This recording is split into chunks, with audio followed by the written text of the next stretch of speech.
Bonjour à chacune, bonjour belle dame, bonjour chères participantes du défi Empowerment féminin. Nous arrivons à la finale, nous arrivons au dernier jour. Voilà, 12 jours de défi et nous finissons en beauté aujourd'hui avec une intervenante que je vais faire rentrer tout à l'heure qui s'appelle Vanna Araldi. Et donc, j'ai des petites choses à vous dire avant qu'elle n'arrive et avant qu'elle vous fasse sa conférence sur la prise de parole. Alors, si on se remémore déjà un petit peu depuis 12 jours, nous avons vu que pour vous aider à devenir ces femmes puissantes et rayonnantes, eh bien, on a passé, je dirais, en revue plusieurs thématiques, dont déjà, bon, là, j'avais initié donc le défi, dont l'expression de son unicité en première thématique. Ensuite, nous avons vu donc la puissance intérieure avec Virginie, l'amour de soi avec Marie. Nous avons vu la confiance en soi avec Amélie, avec Céline, oser tout c'est possible, avec Vesselina, le perfectionnisme versus l'imperfection. C'était plus ça finalement, sa thématique. Ensuite, nous avons vu avec Johanna la positive attitude, avec Marine, donc c'est réveiller, révéler l'amoureuse en soi, la renaissance de cette femme amoureuse en soi. Avec Naomi, c'était l'hygiène de vie, cet équilibre de vie par l'hygiène de vie globale. Avec, alors j'essaie de ne pas oublier une personne, avec Julie, c'était donc la mise en conscience des archétypes féminins, avec Nathalie, l'écologie personnelle hier, et aujourd'hui donc avec Vanna, ça sera la prise de parole. Donc nous finissons en beauté, parce que si effectivement chaque intervenante, chaque conférencière a pu exprimer son message, c'est par la parole. C'est vrai que sans expression, sans parole, eh bien, c'est compliqué de se faire entendre, de se faire comprendre, puisque dans la parole, il y a, on le sait, nous, l'émetteur, mais il y a aussi le récepteur ou les réceptrices. Et donc, le message aussi est à travailler, pas seulement nous, l'émetteur, mais aussi le message. Et ça, Vanna aura, je pense, tout à fait matière de nous expliquer, puisque donc, elle, voilà, c'est sa mission, je dirais, et je la présenterai un peu plus tout à l'heure. Alors, je continue quand même dans ma petite introduction pour vous dire que je suis très contente. Alors non, je suis pas très contente en fait de vous quitter bientôt. Non, non, non. Mais je suis très contente d'avoir vécu en fait cet événement avec vous. Autant toutes les intervenantes, et merci chaleureusement à elles. Déjà, je leur dis là à travers cet écran, et vous en êtes témoins, mais je leur dirai aussi en face à face et devant vous, si vous êtes présentes dimanche lors de notre visio de célébration, notre visio festive, où nous allons aussi nous réjouir de tous ces pas d'avancée, de ces réussites, ces petits eureka, comme je dis, ces prises de conscience tout au long du défi. Donc, je pourrais leur dire aussi en face. Mais je leur dis déjà, merci à toutes et merci à vous d'avoir été présentes en live, en replay, plus ou moins, ou venant juste de vous inscrire. Et c'est juste parfait. C'est juste parfait parce qu'en fait, il y a possibilité, vous le savez, on l'a communiqué, je le recommunique aujourd'hui. Donc, les lives des 6 derniers jours seront disponibles jusqu'au 7 octobre et tous les autres, donc les 6 premiers, s'achèvent, enfin la disponibilité gratuite s'achève ce soir à minuit. Mais ne vous inquiétez pas, parce qu'on vous prépare, je vous prépare un petit pack. Je disais à prix doux, donc j'annonce le prix, ça sera 30 € pour tout, vraiment tout le contenu, tous les contenus complets du défi Empowerment féminin, avec aussi les replays, les cadeaux, les liens vers les contacts aussi des personnes, bien sûr, les suivre ou les joindre, les exercices. Voilà, ça sera vraiment le pack complet pour ce prix tout doux. Et ça sera en vente à partir de lundi, mais vous allez recevoir encore des mails de ma part. Voilà, et après, je vous laisserai la paix. Mais je voulais pas vous quitter comme ça non plus. Et on voulait, au vu de la qualité, de la, je dirais, de la variété des outils, des messages donnés, on voulait donner une suite et pas que ça s'arrête comme ça. Donc, je suis vraiment en joie de pouvoir voilà, vous annoncer tout ça, de pouvoir bientôt, je l'espère, offrir un, deux ou trois oracles. Donc, je le montre encore parce qu'en fait, c'est encore en jeu. Je pensais donc terminer le jeu aujourd'hui, mais comme pour le moment, donc je le dis officiellement, je n'ai toujours pas de nom désigné de personnes en fait qui ont invité et surtout qui ont fait rentrer dans le défi des personnes. Donc, j'ai encore envoyé ce matin des mails aux dernières personnes qui se sont inscrites dans le défi et j'attends leur retour pour savoir si elles ont été invitées par quelqu'un. Donc, effectivement, on continue le jeu, même si le défi, les portes du défi, on va dire, officiellement, normalement, se ferment aujourd'hui, on va maintenir jusqu'à dimanche soir, jusqu'à notre visio de célébration festive. Donc, le jeu continue jusqu'à dimanche, donc midi, hein, jusqu'à dimanche midi, le temps que je puisse, moi, faire les comptes. Et donc, on annoncera lors de cette visio, dimanche à 18h, donc vous allez recevoir les liens, ça sera un lien Zoom, ça sera un lien unique, hein, donc ce n'est pas du tout les liens que vous connaissez là, vous qui êtes sur et qui nous suivez sur les plateformes habituelles, YouTube, le groupe Facebook, LinkedIn ou alors en replay sur Instagram. Ça sera un lien unique Zoom, ok? Donc voilà, notez-le bien, vous aurez dans les mails de toute façon toutes les indications, rassurez-vous. Donc j'annoncerai les gagnantes, enfin, là où les gagnantes, ça sera en fonction un peu de comment ça se déroule et comment j'ai des retours surtout, parce que j'ai pas de retour pour le moment, pour savoir quelles sont les personnes voilà, qui ont été désignées et qu'on va pouvoir remercier. Voilà, je pense vous avoir dit un certain nombre d'éléments pour que effectivement on termine le défi en beauté et que ça se passe pas, voilà, que ça se ferme pas tout à l'heure à 13h30 sans que vous soyez pouf, voilà, vous demandez qu'est-ce qui se passe. Donc on vous dira de toute façon avec l'intervenante, je reviendrai à la fin pour vous dire au revoir. Et n'hésitez pas, bien sûr, à chatter. Bon, c'est un mot anglais, mais vous voyez bien ce que ça veut dire. À commenter, posez vos questions, mettez vos commentaires tout au long, en fait, de la conférence de Vanna. Et Vanna y répondra à la fin. Vous le savez, le principe, ça fonctionne comme ça. Au maximum, je pense qu'en plus, vous allez être interpellé parce que comme c'est sur la prise de parole, forcément, à un moment donné, vous allez être interpellé pour interagir, mesdames. Allez-y, c'est le dernier jour. Donc, dans les commentaires aussi, pour celles qui regarderont en replay, lâchez-vous, faites-vous plaisir. Et c'est vraiment, j'allais dire, feu, si vous ne l'avez pas fait jusque-là. Osez, osez, osez. Voilà, dites déjà dans les commentaires comment vous arrivez. Vous allez voir dans le workbook aussi, ça j'ai oublié de vous dire, dans le workbook final que vous allez recevoir demain dans les liens, enfin dans le mail. Donc ça va être le workbook complet, hein, avec tous les liens actifs aussi vers les cadeaux. Il y a un récapitulatif à la fin du workbook avec tous les liens actifs. Vous n'avez qu'à cliquer sur les liens. Vous tombez sur les cadeaux directement des intervenantes, vous tombez sur leur contact directement. Il n'y a pas besoin de faire un copier-coller dans votre barre de recherche. Donc, c'est vraiment facilité. Donc, ce workbook final vous est offert demain. Voilà, donc soyez attentive. Si vraiment il y a un souci, vous le savez, vous communiquez. Le groupe ne va pas être fermé. On verra comment ça se passe, mais pour l'instant, il n'est pas fermé, le groupe Facebook non plus. Communiquez. Je réponds aux mails. Donc, les mails, c'est pas une boîte automatique, c'est moi derrière. Donc, vous pouvez toujours poser des questions. Vous pouvez toujours, effectivement, interagir. Et jusqu'à dimanche soir, on va dire officiellement, toutes les intervenantes sont là. OK? Donc, allez-y. Vous verrez, je vous pose plein de questions aussi de bilan un peu dans mon mail de demain et dans le workbook aussi final, dans les premières pages, vous verrez, il y a des questions pour faire le bilan pour vous parce que c'est important aussi de mesurer en fait ce que l'on a vécu comme des pierres blanches qu'on va garder dans les poches pour continuer la route. Voilà. Alors, je vais appeler Vanna. Bonjour Vanna. Bonjour, bonjour Lydia, bonjour à vous.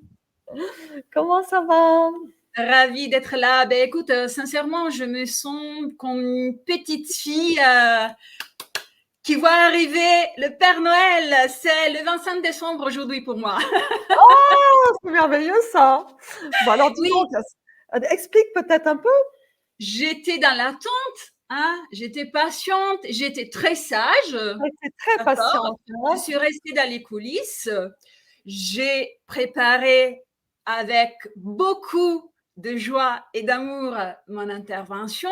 Et là, je veux de feux d'artifice. Et je le dis en ta présence, à notre public, que je serais très, très malheureuse de sortir de cette intervention sans avoir la joie d'un échange. Ça reste à l'écrit, ça reste derrière les écrans, mais il faut le dire, hein, je préfère les dialogues aux monologues. Oh, mais oui. Alors, tu en as déjà deux là qui sont là et qui se sont identifiés. Et Amélie, elle dit, je suis super à l'écoute. Donc, Cool. voilà. Donc, du coup, elle a les oreilles grandes ouvertes. Donc, voilà, c'est super. Alors, je vous dis tout de suite, vu que Lydia est au courant, j'ai essayé de bloquer mon PC portable, mais quand vous verrez mes mains là, c'est parce que ben, ça glisse. Donc, je serai dans l'obligation de le garder, mais ça va. Ma bouche peut marcher quand même, n'est-ce pas? Pas de souci, no problème. Rachel qui dit très heureuse et excitée. Tu vois? Wow. Ça, c'est Ça va mon arriver. Tu état vois. d'âme. Parce que C'est vous savez, génial. c'est grâce à ça que je me nourris. Hein. Je ne suis pas là pour donner. Non, non. En effet, je suis là pour prendre. J'ai besoin de cette énergie, sinon ça ne marche pas. Je carbure vraiment pas. Alors, Vanna, je te présente et puis après, je te laisse le libre champ. Donc, Vanna, pendant plus de 20 ans, tu as travaillé dans la communication. Donc, ça a toujours été important et essentiel dans ta vie. Responsable quelque part de la parole d'autrui et des éléments de langage en fait en entreprise. Et aujourd'hui, voilà, tu es à une autre place. Tu as choisi de t'engager dans tous les domaines en fait où l'approche du corps, de l'écriture, de l'exercice de l'art oratoire ont été possibles. C'est ton engagement parce que tu veux transmettre la parole aux femmes pour qu'elles l'utilisent, pour faire entendre leur voix, faire triompher leur vision, pour qu'elles aussi aillent prendre leur place. Hein, on en a parlé pas mal dans ce défi, hein, oser prendre sa place, parce qu'en public ou dans la communication interpersonnelle, hein, c'est pas seulement en entreprise, pas seulement au niveau professionnel, parler, c'est un outil de promotion personnelle, professionnelle, sociale. Donc, tu es l'allié de ces femmes qui souhaitent faire d'une parole élancée, j'aime beaucoup ce terme-là que tu voilà, engages, tu souhaites faire effectivement d'une parole élancée, éloquente, impactante, l'arme de leur réussite. Mesdames, rien que ça, tu es guide vers la maîtrise de l'art oratoire et même si Vanna a des mentors, et ça je vous le dis entre nous, qui sont vraiment des gens qui font justement de l'art oratoire vraiment des armes professionnelles, notamment dans le monde quand on est barreau, dans le barreau alors je sais plus, je crois qu'il est barreau de Genève, hein, Marc, Oui, tout à ou fait. non, c'est peut-être pas Marc Oui, d'ailleurs, c'est Maître mon Bollard. Dieu. Voilà, voilà. Donc du coup, même, je vous avoue, hein, donc que Vanna a des mentors, effectivement, qui mettent la parole vraiment, alors qui l'utilisent pleinement comme une vraie arme en fait au niveau professionnel, hein, parce que quand on est avocat, on peut le dire, hein, c'est quand même une arme très puissante. Mais Vanna a vraiment à cœur, et si elle est là, je peux en témoigner, c'est qu'elle a à cœur de vous aider aussi vous pour une arme interpersonnelle en quelque sorte, même si on n'aime peut-être pas le mot arme, mais ça tu vas l'utiliser, tu vas peut-être l'expliquer pourquoi tu utilises ces mots-là. Mais moi, pour moi, je pense que vous êtes à la bonne place et Vanna aussi pour vous enseigner tout ce qu'elle a appris, parce que même si c'était un don, mais ça elle vous l'expliquera certainement, elle a travaillé ça et ça se travaille et c'est possible.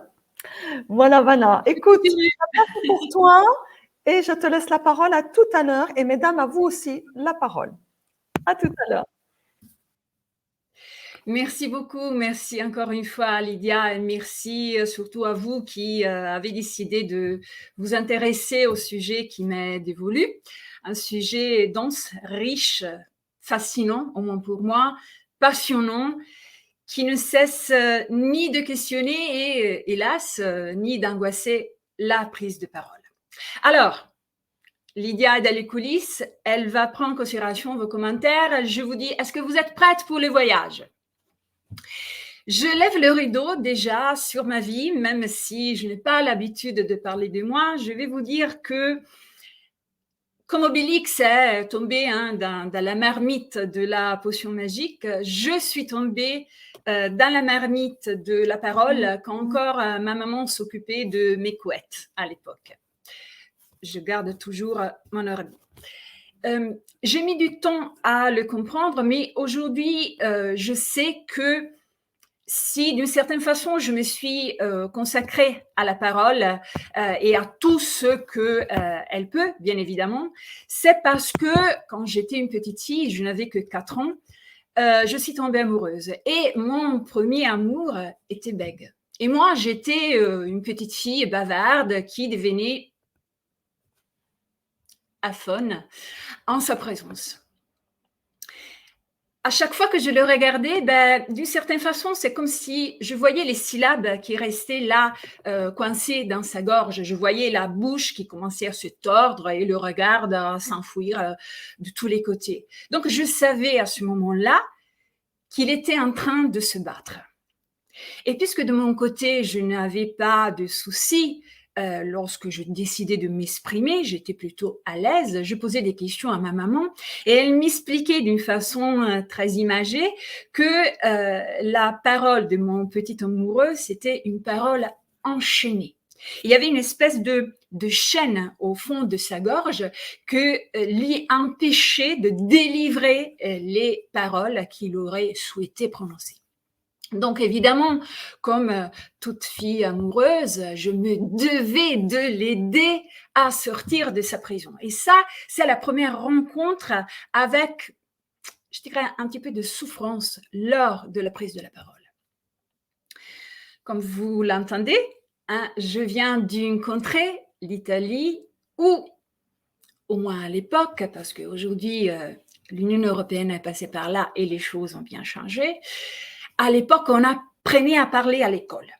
Alors, moi, j'ai fréquenté l'école publique, je suis toujours été dans des établissements publics, qui, je dis encore une fois à l'époque, et là, je suis née dans le siècle passé, à l'époque, l'école publique italienne intégrait la méthode Montessori, déjà à la crèche. Or, je ne vous explique pas la méthode Montessori, mais il faut savoir, il faut retenir que, si vous voulez, le but de cette pédagogie est de permettre aux enfants d'acquérir une certaine discipline intérieure, je l'appelle comme ça parce qu'on l'appelait comme ça, grâce notamment au développement de l'autonomie et de libre arbitre. Et un des piliers, si vous voulez, de cette méthode, qui est d'ailleurs un des piliers de la confiance en soi, est de permettre à l'enfant de repérer ses erreurs par soi-même.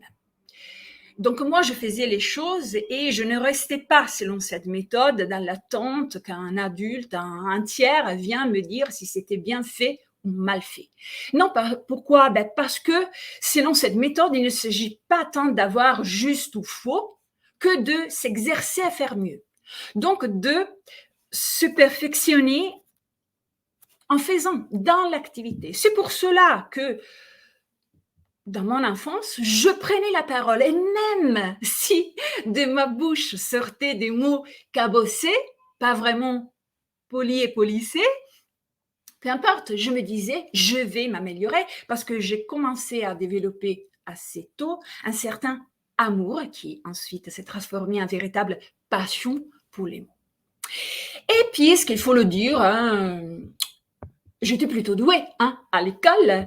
Je m'empressais vraiment d'apprendre le plus de mots possible pour donner mon nouveau bagage à mon amoureux, car je savais, on m'avait bien expliqué, que dans un esprit où les mots, d'une certaine façon, jouent les uns contre les autres, on a vraiment besoin d'un vocabulaire très, très riche pour en dire au moins un sans buter.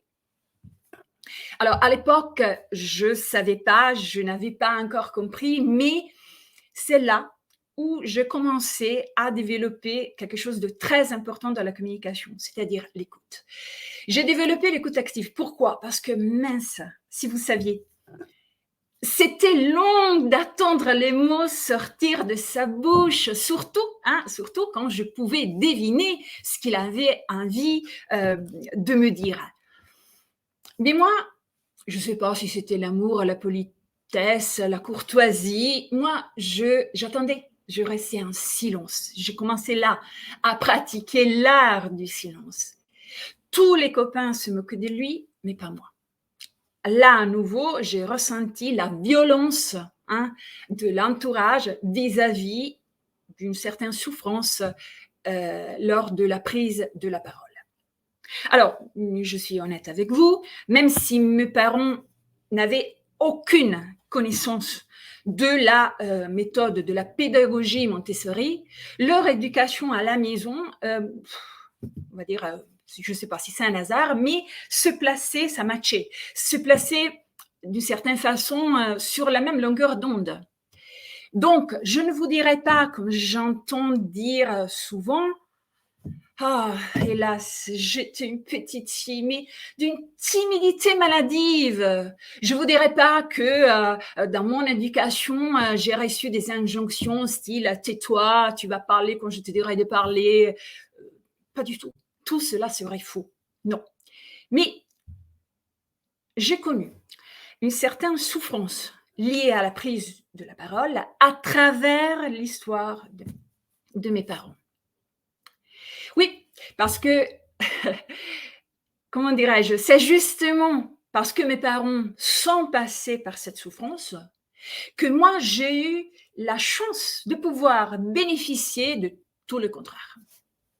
Alors, il faut que vous sachiez, je garde toujours mon ordi, il faut que vous sachiez que j'étais, parce que j'ai perdu mes parents, mais enfin, je suis fille de 2 parents qui étaient vraiment timides, introvertis, terriblement soucieux du regard des autres et repliés sur eux à cause de quoi? À cause d'une éducation très autoritaire. Donc moi, petite, j'étais tiraillée parce que d'un côté, j'avais vraiment le désir d'exprimer mes pensées, mes idées, de donner mon avis, et de l'autre côté, j'étais dans le doute. Je doutais d'être légitime pour le faire. Et pourquoi je doutais? Parce que je voyais mes parents, donc des adultes, qui restaient à leur place face à leurs propres parents.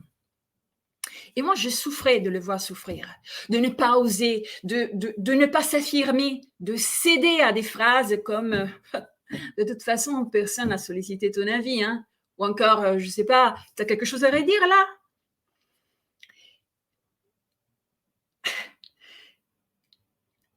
Et je savais pertinemment que tout cela est bien pire. Eux, ils l'avaient entendu, je dirais, pendant toute l'enfance. Et je peux vous affirmer aujourd'hui que c'est cette expérience, ce vécu de souffrance qui m'a déterminée à ne jamais renoncer à ma voix, à ne jamais renoncer à mes mots, à ne jamais renoncer à ma parole. Mes parents, comme beaucoup d'autres enfants, comme peut-être quelqu'un parmi vous, ont vraiment entendu des phrases, je dirais, assassines de la part de leurs parents.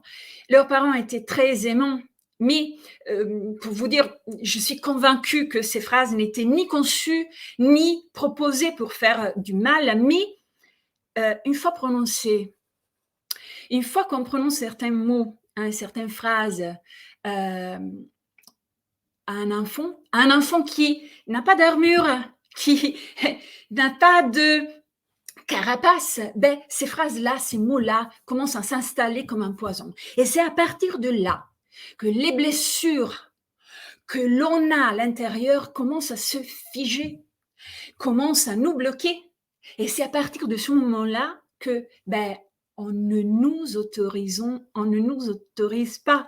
Et donc, nous ne nous autorisons plus à prendre la parole de façon libre et spontanée.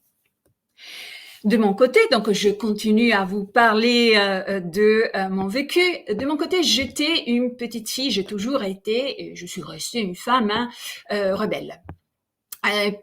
J'avais un papa qui m'a éduquée de cette façon, sur la base de cette devise que je vous propose. N'accepte jamais une règle si tu n'as pas déjà essayé de la violer, justement pour aller vérifier le bien fondant de son existence. Et puisque j'avais besoin de suivre ce que mon père disait, je suis devenue plutôt désobéissante aux règles que mon esprit n'avait pas encore approuvées. Et pendant toute mon enfance et mon adolescence et ma jeunesse, j'étais quelqu'un de profondément indigné. J'ai un sens de la justice très développé. Donc, c'est, je dirais pas facile, mais ça arrive tôt, l'indignation chez moi. Je m'indigne par rapport à ce que je vois autour de moi, par rapport, encore une fois, je le souligne, aux injustices, par rapport aux injonctions violentes, et même par rapport à la méchanceté que on peut connaître déjà dans la cour de récré, à l'école. Et à la maison, par contre, j'avais une parole qui était débridée. J'étais curieuse de tout, je posais pas mal de questions, je donnais mon avis sur tout, et surtout la chose la plus importante, je peux le confirmer aujourd'hui, c'est que j'avais la possibilité d'exprimer mon ressenti. C'est la chose la plus importante. Et en rentrant de l'école, ma maman m'offrait une longue séance. Quand je dis une longue séance, c'est vraiment des heures. Une séance de débrief, les gens aujourd'hui diraient ça comme ça. Donc, elle m'écoutait. Et plus ce que je rapportais avait suscité mon indignation, plus ma maman me poussait plus loin en me disant « D'accord, et toi, est-ce que tu as fait entendre ta voix ?» Elle m'invitait à prendre la parole pour faire entendre ma voix. Alors, ma mère qui avait été, je dirais, opprimée, et j'exagère pas en disant ça, comme ça, opprimée par la parole, dans sa parole, ben, elle m'invitait à trouver en permanence un lien avec la mienne. Car trouver le lien avec sa propre parole signifie trouver sa place. D'ailleurs, à partir de là, je me suis toujours posé la même question, mais si on ne vit pas ces mots, comment on peut vivre sa vie? Et c'est pour cela, comme Lydia l'a dit tout à l'heure, que je me suis consacrée dans ma vie professionnelle à la communication. Évidemment, j'ai constaté, grâce aussi au regard que les autres avaient sur moi, que j'étais plutôt douée. En plus, j'étais à l'aise et chose la plus importante, une fois qu'on quitte la peur de prendre la parole, on peut trouver, c'est le long chemin, le plaisir de l'apprendre. Et c'est parce que j'ai vite compris que prendre la parole était un pouvoir, et surtout que prendre le pouvoir, pas encore par la parole, mais prendre le pouvoir sur sa parole était déterminant, parce que prendre le pouvoir sur sa parole, c'est prendre le pouvoir sur sa vie. C'est prendre le pouvoir sur sa capacité à jeter des ponts, donc à créer des liens. Je vous dis tout ça pour vous dire en effet que peu importe les plaies que vous avez à l'intérieur, peu importe les blessures qu'on peut avoir ou les injonctions qu'on peut avoir subies ou entendues, la parole, cette petite voix reste toujours au fond de nous. Et c'est vraiment dans cet exercice qui nous amène à retrouver l'accès à cette parole pour pouvoir la reconnecter à tout ce qui nous constitue, donc nos émotions, notre ressenti, notre esprit, notre vécu, nos expériences, qui va nous permettre de retrouver le pouvoir de dire les choses dans n'importe, je souligne, n'importe quelle circonstance, même lorsqu'il s'agit de prononcer des choses qui sont difficiles à dire, voire inconfortables à dire. Avant d'aller à l'encontre des autres par sa propre parole, j'ai compris que libérer sa parole, c'est vraiment s'émanciper. C'est se déployer. Pour moi, en un mot, c'est vraiment exister. Et tout cela n'est pas anodin, franchement.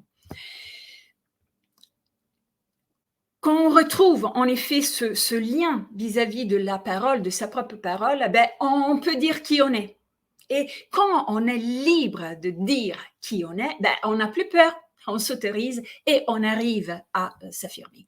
C'est pour cela que pendant 20 ans, comme disait Lydia, ben, j'ai travaillé dans la communication responsable de la parole d'autrui. Quand je dis responsable de la parole d'autrui, signifie que j'étais porte-parole, voire j'écrivais des discours qui étaient destinés à être prononcés par des tierces personnes. Et j'ai fait ça, évidemment, entre l'Italie et la France. Mais quand j'ai décidé de m'installer en France, certes, laissez-moi dire ça, puisqu'on est entre filles, j'ai retrouvé la même société patriarcale, mais je me suis vite aperçue que malgré une certaine et heureuse proximité culturelle, il y avait un décalage sidéral par rapport à la parole. À l'époque, on n'enseignait pas, mais aujourd'hui, l'actualité n'a pas changé. On n'enseigne pas à prendre la parole. Et pire, si vous regardez un petit peu les sondages, la prise de parole, la peur de prendre la parole en France dépasse la peur de mourir. Et encore, quand on prend la parole, c'est vraiment, je dirais, c'est rarement pour la libérer, pour libérer la sienne. Et encore une fois, je vais vous dire que quelque chose qui est très remarqué, voire critiqué de ce côté des Alpes vis-à-vis des Italiens, c'est l'utilisation du corps. Je me suis vite aperçue qu'en France, on ne sait pas faire de son corps un allié de la parole. Pourquoi on dit les Italiens parlent toujours avec les mains, sauf quand il y a un PC à tenir. Pourquoi? Parce que depuis la Rome antique, depuis Cicéron, l'utilisation du corps est quelque chose qui va aider à propulser la parole, à propulser les messages. Alors, je vais vous dire une chose. Si vous voyez quelqu'un descendre de la scène, si vous voyez quelqu'un qui descend de l'estrade, si vous voyez quelqu'un qui quitte le pupitre et laisse le micro, et, mis à part peut-être l'éclairage, qui n'est pas un petit peu en sueur, qui n'est pas en train de transpirer, c'est parce que, je vous donne juste 3 hypothèses, c'est parce qu'il a appris par cœur son discours, c'est parce que peut-être il a prononcé un discours qu'il n'a pas écrit, ou c'est parce que tout simplement il a lu. Donc on n'est plus dans l'éloquence, là on est dans la déclamation. Comme je vous disais lors de la mini-vidéo de présentation, les mots éloquence, faites attention, il faut avoir peur, rhétorique, oulala, voire l'expression art oratoire, en France, soit sont des termes qui sentent la naphtaline, il faut le dire, soit semblent être des compétences, on va dire, au mieux très élitistes. Ça fait BCBG quand même, l'art oratoire. Au pire, très négligeable. Enfin, tu sais parler, donc voilà, c'est bon, tu maîtrises. Donc une fois installée en France, évidemment, je me suis sentie très privilégiée. Parce que pour moi, la prise de parole, ce n'est pas le fait de surmonter un peur, c'est l'exercice de ma liberté d'expression. Et moi, j'ai envie d'exister, comme je vous disais tout à l'heure. Et pour exister, je vais m'octroyer le droit d'exprimer mes idées, mes opinions, de donner mes avis, etc. Mais j'ai rencontré, hélas, une autre forme de souffrance. Pourquoi? Parce que j'avais à m'intégrer dans un système. Et je dis ça parce que je sais que parmi vous, il y a quelqu'un qui aurait envie de partir à l'étranger, donc faites attention à tout ce qui est culturel, malgré la connaissance que vous pouvez avoir de cette culture-là. parce que j'avais à m'intégrer donc dans un système qui semble inviter à exprimer ses idées, mais qui commence à rougir lorsque vous avez l'audace de le faire. Pensez-y. On vous dit souvent dans n'importe quel milieu, en famille, au travail, en société, et toi, qu'est-ce que tu penses? Exprime-toi. Et c'est comme si, dans la façon de vous octroyer cette liberté, il y avait déjà en vous des clignotants pour dire là, il ne faut pas que tu le dises, là, il ne faut pas que tu le dises comme ça vient. Il faut un petit peu plus de tact, de diplomatie, voilà. Alors que moi, je ne connaissais pas ça. Parce que, je le confirme à nouveau, de ce côté des Alpes, il faut avoir l'audace. Combien de fois on a entendu cette expression, il faut oser.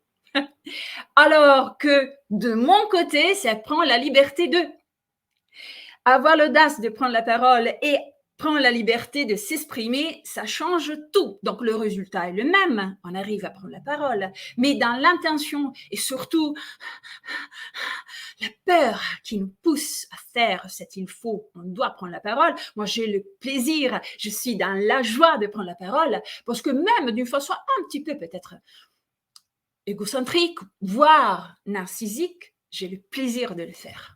Donc, imaginez-vous, déjà pendant mes études, à l'université, c'était impossible. Impossible de lever le bras pour dire, voilà, j'aimerais prendre la parole pour poser une question ou encore pour affirmer quelque chose qui allait à l'encontre de ce qu'un cours magistral à la française venait de me proposer. Et c'était quelque chose totalement inconnu pour moi. En entreprise, j'ai connu la même chose. Combien de fois on m'a demandé de m'effacer? Combien de fois on m'a demandé de faire profil bas? Combien de fois on m'a demandé de rester à ma place ou de me taire carrément? Car mes collègues, les membres de l'équipe avaient plutôt tendance à envier cette aisance que j'avais et même la liberté que je prenais.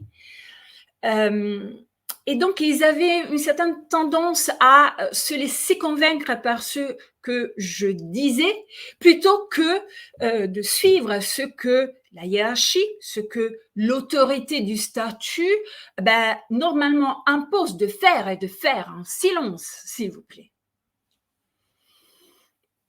C'est quand je suis devenue à mon tour un manager que je me suis rendu compte du malaise qu'il y avait dans le fait de ne pas s'octroyer le droit de prendre la parole. Ça me fait penser à tout ce que Nathalie nous a dit hier. Malheureusement, j'ai commencé vraiment à me rendre compte de l'ampleur des dégâts que faisait cette difficulté à prendre la parole. En effet, j'ai vu des collaborateurs souffrir énormément de leur incapacité à s'affirmer. J'ai eu des collègues souffrir énormément de leur impossibilité, de leur incapacité d'une certaine façon à embarquer leurs équipes, surtout quand on est dans le management. Vous avez la responsabilité d'une équipe, il faut la mobiliser, la motiver d'une façon permanente, il faut toujours être dans la conviction, dans la persuasion, il faut toujours d'une certaine façon aussi séduire pour pouvoir être suivi. Ils n'arrivaient pas et parfois le prix à payer était terriblement élevé. J'ai connu des entrepreneurs qui tiraient le rideau à cause de la difficulté à vendre leur projet aux clients ou à cause de la difficulté à aller défendre leur dossier face à un partenaire, face à une institution ou tout simplement à leur banquier. Et là, je reviens à l'univers, à la galaxie féminine. J'ai vu des collaboratrices vraiment brillantissimes. Et là, je vais choisir le mot des collaboratrices brillantissimes, juguler leurs aspirations, rester vraiment tétanisées à l'aide à l'idée de partager leurs convictions, de se mettre en avant. J'ai vu des femmes rester sagement hein, parce que ça fait partie parfois de la culture ou de leur éducation, rester sagement à leur place, en se disant tout qu'on fait, je dois déjà dire ben, il faut se contenter de ça parce que j'ai déjà de la chance à être à cette place. Donc, rester à la place attribuée, je dirais sous l'emprise d'une croyance que pour moi est vraiment maléfique. Laissez-moi utiliser cette expression, cette croyance maléfique qui pousse surtout les femmes, pas d'une façon exclusive, mais surtout les femmes, à faire ses preuves avant de faire savoir que l'on sait faire. Je m'explique. Pour évoluer, pour gravir les échelons, pour obtenir une promotion, pourquoi pas, pour obtenir un changement de fonction, il faut se mettre en avant. Il faut pouvoir sortir du lot, surtout lorsqu'il y a de la concurrence. Et pour le faire, il faut dire ce qu'on a envie d'obtenir. Il faut dire ce qu'on sait faire, même si, par exemple, vous aspirez à quelque chose qu'aujourd'hui, lorsque vous prenez la parole, vous ne savez pas tout à fait faire, vous n'êtes pas dans la totale et pleine maîtrise. Peu importe, vous l'apprendrez sur le tas, mais aujourd'hui, il faut mettre des mots sur votre intention. C'est la première chose. Personne ne va deviner. Moi, je l'ai fait au début de ma carrière. Je me disais, après quelques années, après toutes mes performances, ils vont bien voir ma valeur. Non. À un moment donné, j'ai dit, bon, là, il faut que je parle un petit peu de mes ambitions.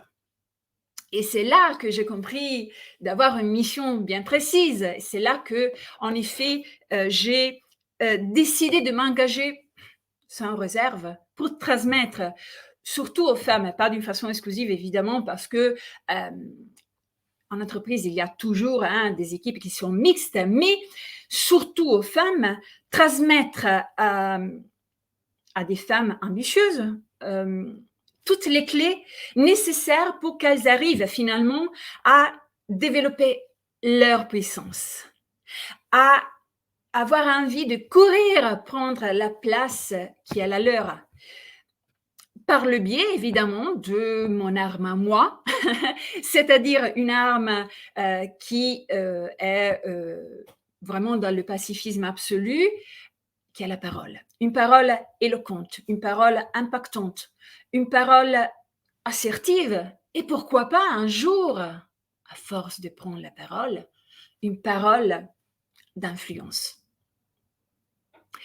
Et c'est vraiment à ce moment-là que je commence à ressentir quelque chose que je ressens toujours, mon engagement dans la sororité. Je le dis parce que je sais qu'on est entre filles. Il faut vraiment ne pas croire qu'entre filles, entre femmes, il y a toujours, je dirais pas de la haine, mais cette espèce de compétition maladive. Non, pour moi, chaque fois qu'une femme s'empare de la parole pour aller prendre la place qui est la sienne, je sais que cette place sera contributive pour le monde et notamment pour l'univers des femmes.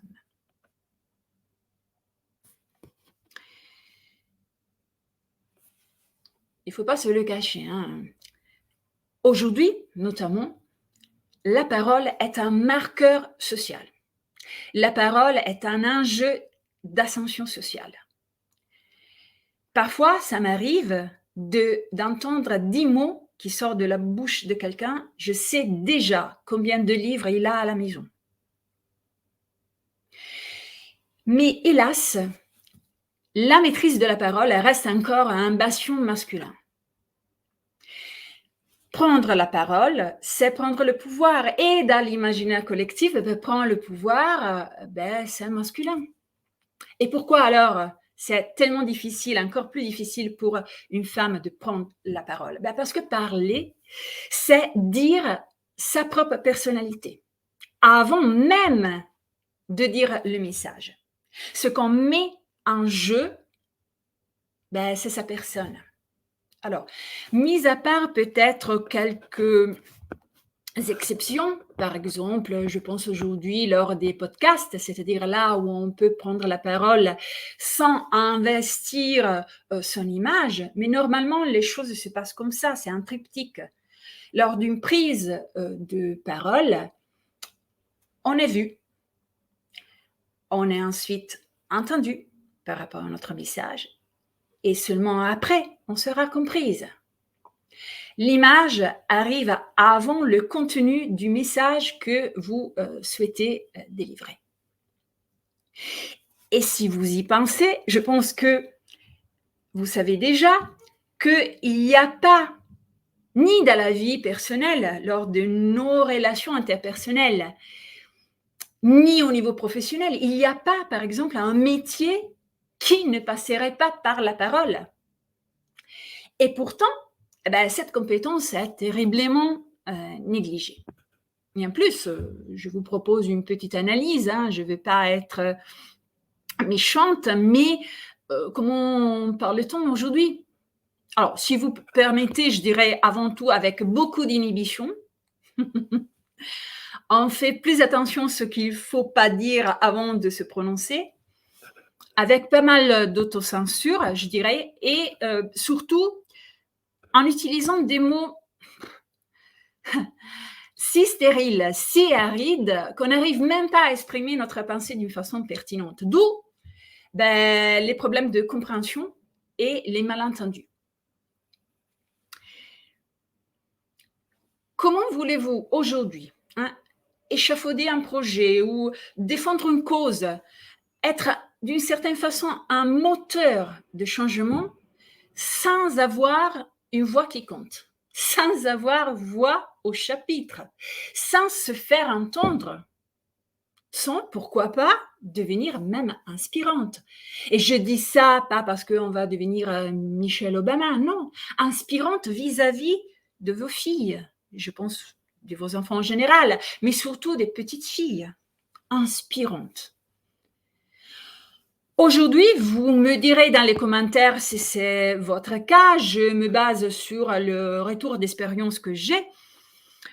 Aujourd'hui, peut-être vous êtes une femme invisible, invisibilisée, à la parole silenciée. Vous restez muette d'ailleurs, permettez-moi cette remarque, c'est quelque chose que j'ai, hélas, pour mon grand malheur, constaté tout au long de ce défi. Parce que même si on reste derrière les écrans, même s'il n'y a aucune obligation à la base, même si on reste à l'écrit, on n'ose pas.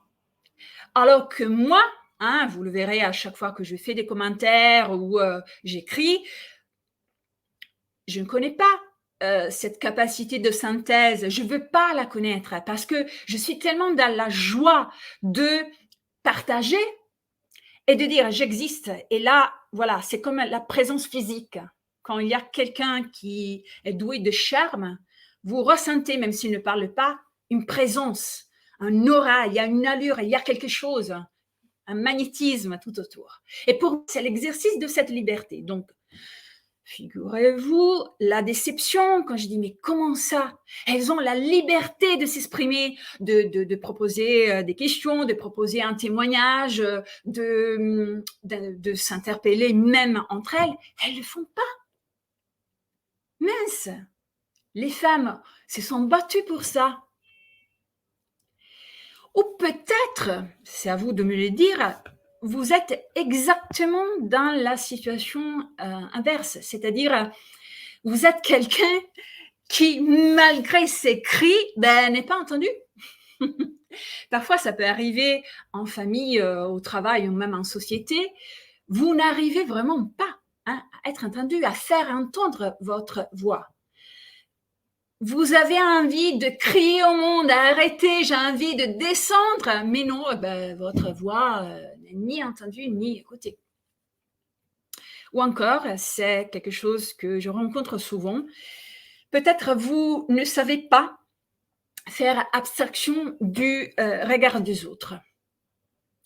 Et c'est dommage parce que ne pas arriver à dépasser ce je dirais pas cette nécessité, mais au moins ce besoin de se faire aimer, signifie qu'on renonce à l'essentiel, signifie qu'on renonce à privilégier véritablement la nécessité de se faire respecter. Si seulement j'abandonnais cette idée que tout le monde doit me trouver génial, je vais pouvoir vivre en toute sérénité des situations où la seule chose que je demande, c'est le respect. C'est pour cela que dans la plupart des cas, lors d'une prise de parole, vous n'arrivez pas à gérer votre stress, vous n'arrivez pas à gérer vos émotions et vous souffrez donc, il faut l'appeler de façon technique, de glossophobie, c'est-à-dire la peur de prendre la parole en public. Donc vous, passez-moi l'expression, vous vomissez votre trac bien avant de parler. Alors, je suis là pour vous rassurer. Sachez que la maîtrise de la parole, passez-moi l'expression, on est entre nous, botte les fesses à tout cela. On s'affiche de tout cela. On ne va pas vivre cela. Et je reviens à ce que Lydia disait tout à l'heure, pourquoi je considère la parole une arme. Parce que je n'ai jamais vu rien de plus puissant. Voilà, c'est facilement dit.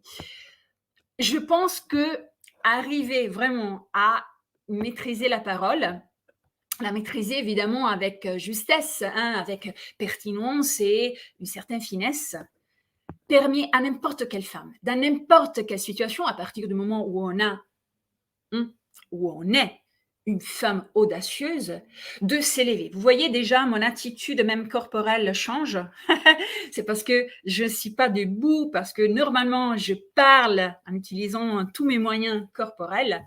Et il y a cette façon vraiment de gagner même en verticalité, ce qui aide aussi le souffle à passer. Donc, la parole est vraiment élancée.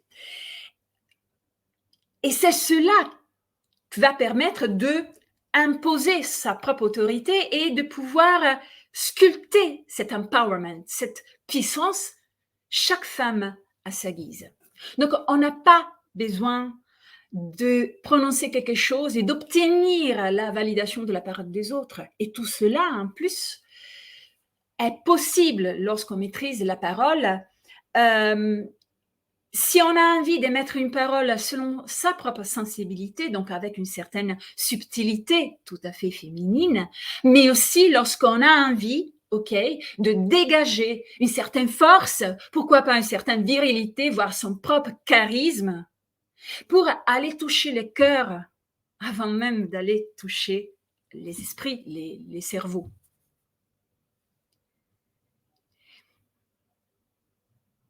Arrivé jusqu'à là, avec mon vécu et mon engagement, les deux éléments que je vous ai partagés, j'aimerais vous soumettre à votre attention une question.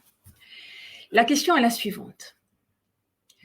À quoi pourrait ressembler votre vie demain si vous arriviez vraiment à vous emparer de la parole? Je répète, je le répète à moi-même, à quoi pourrait ressembler ma vie demain si j'arrivais véritablement à m'emparer de la parole? Oh, quand je dis vie, je dis vie personnelle et professionnelle. Il n'y a pas de souci dans tous les cas pour moi. On est conçu d'une façon holistique.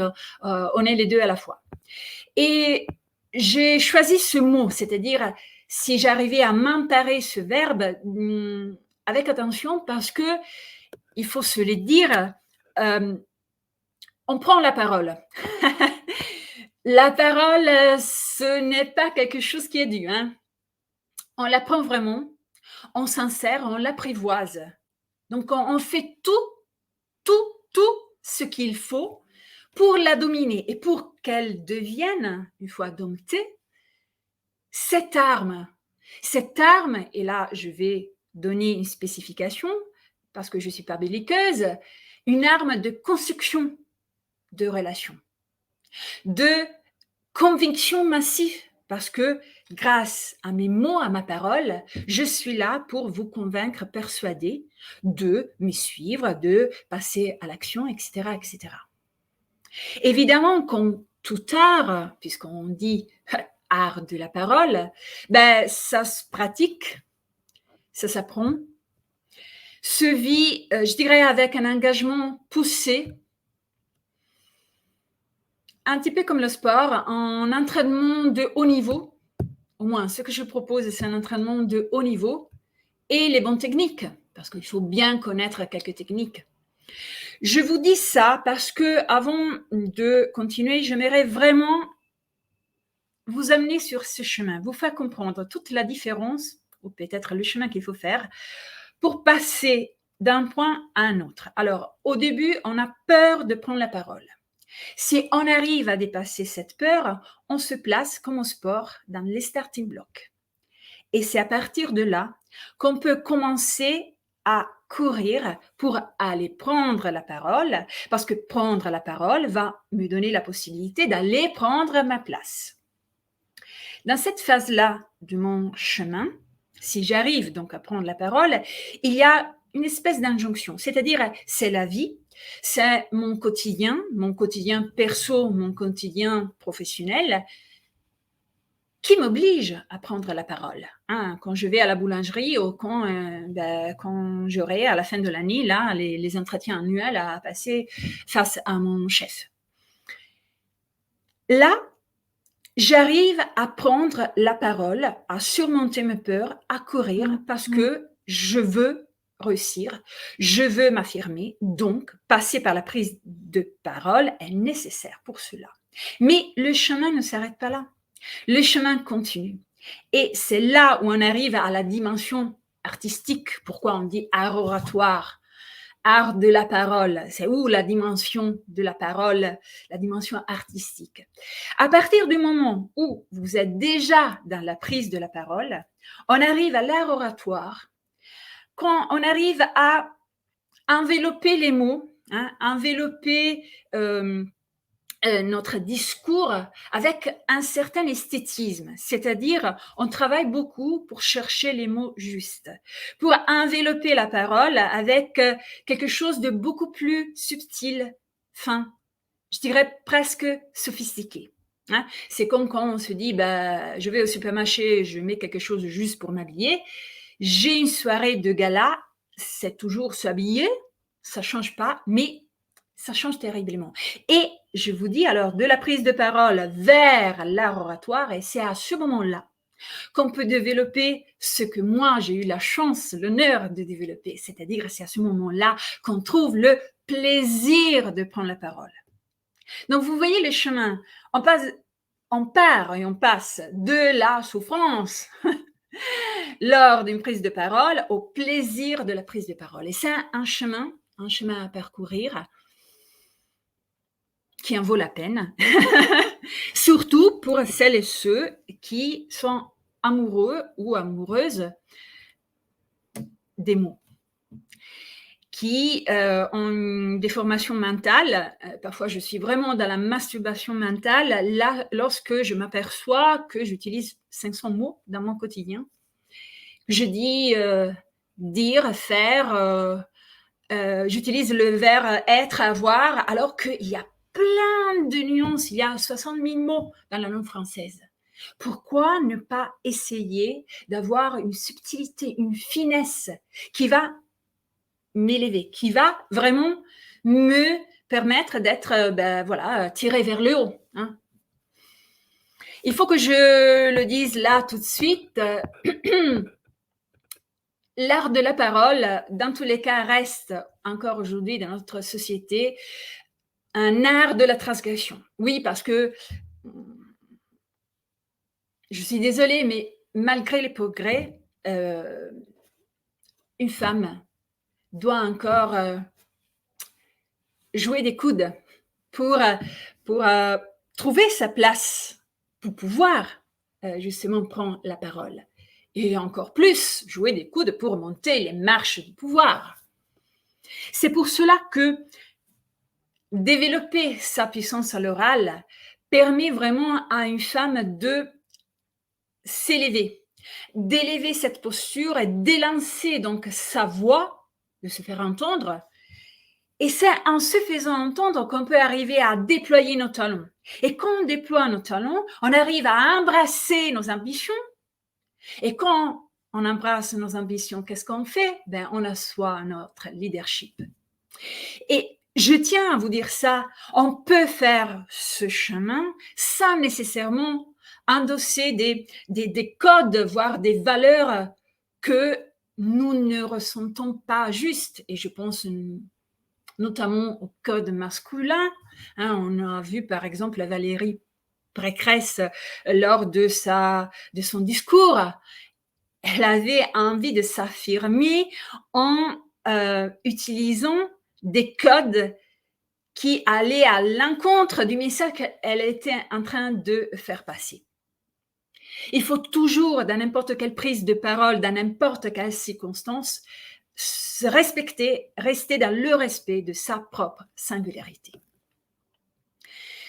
Donc ça y est, une femme qui s'affirme dans la vie personnelle ou professionnelle est sans doute une femme dont la parole n'est pas entravée. Une femme, pour réussir, pour s'affirmer, a besoin d'une parole sans entrave pour pouvoir justement se dire aux autres. Je parle toujours de moi, se dire aux autres, se dire avant de dire. Et cela, je le répète, en toutes circonstances, quel que soit l'enjeu stratégique. Alors, croyez mes mots sur la parole, que vous souhaitez attirer lors de votre prise de parole la lumière sur vous ou l'utiliser tout simplement pour éclairer les autres. Ça peut arriver lorsque vous êtes chef d'entreprise, lorsque vous êtes élu, lorsque vous êtes à la tête, par exemple, d'une équipe. C'est toujours en alignant votre éloquence à vos enjeux que vous serez en mesure de faire éclore votre puissance et donc aussi votre excellence. L'art de la parole nous donne les mots pour exprimer cette puissance, celle qui assure d'avoir le courage de prendre sa place, celle qui assure de tenir cette place et de tenir nos propos à cette place. Je le répète, c'est un entraînement de haut niveau. Mais j'ai envie de vous dire, mais alors on s'en fiche. La vie ne veut pas notre confort, elle veut notre éveil quand même.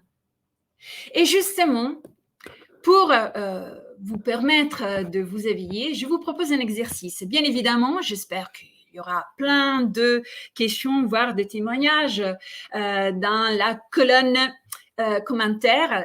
Ça sera à Lydia de me le dire, mais vous êtes consciente que lorsqu'on parle de la parole, c'est assez difficile pour moi de vous proposer un exercice qui ne passe pas par un dialogue. Mais je vous demanderai de vous consacrer un petit peu à cet exercice, car cet exercice vous permettra de mieux profiter, de mieux bénéficier de mes cadeaux.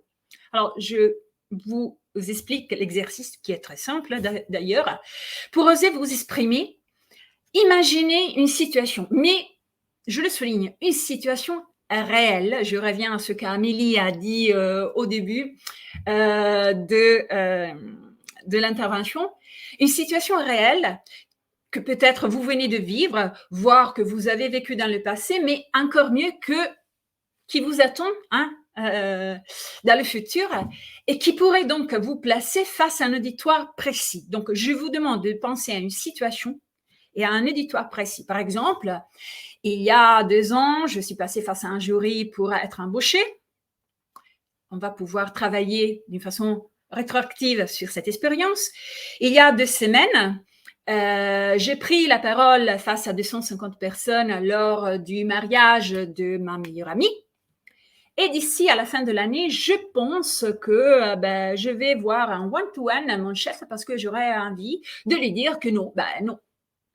Le vendredi soir à 18h, non, je ne partirai pas avec les dossiers à travailler pendant le week-end. Il faut qu'il le sache, c'est ma volonté.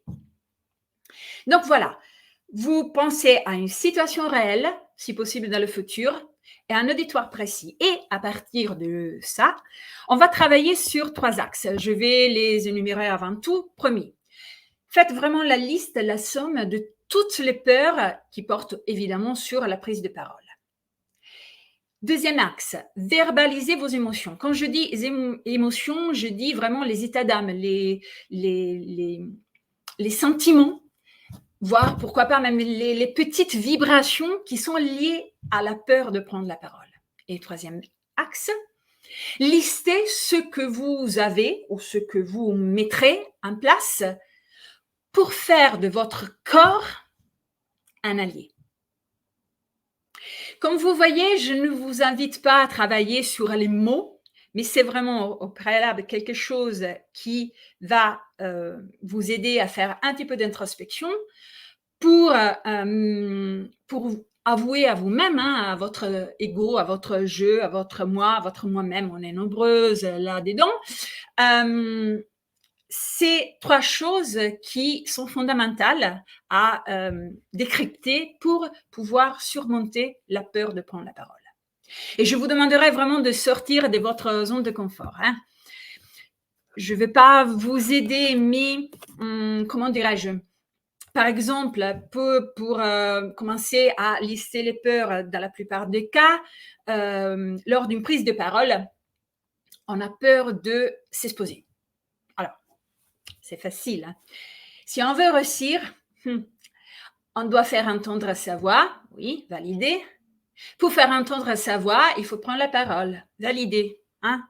C'est clean, c'est clair et ça fonctionne, ce processus. Et dans la peur de s'exposer, normalement, je détecte 2 sous-peurs. La première est la peur de se rendre visible. Et quand je dis visible, vraiment au niveau physique, le corps qui s'expose. Et j'ajouterai la peur de se faire attaquer, notamment pas d'une façon physique cette fois-ci, mais par rapport aux propos qu'on pourrait proposer. Donc, travaillez sur ça parce que c'est le socle qui va vous permettre de mieux profiter de mes cadeaux. Alors, je vais vous expliquer. Il y a un cadeau qui est téléchargeable. Il s'agit d'un petit PDF que j'ai conçu comme un guide. Un guide vers une réflexion, je dirais, un petit peu plus appuyée sur l'importance de s'asseoir justement sur le pouvoir sur cette arme. Sur le pouvoir de la parole pour accroître sa propre puissance.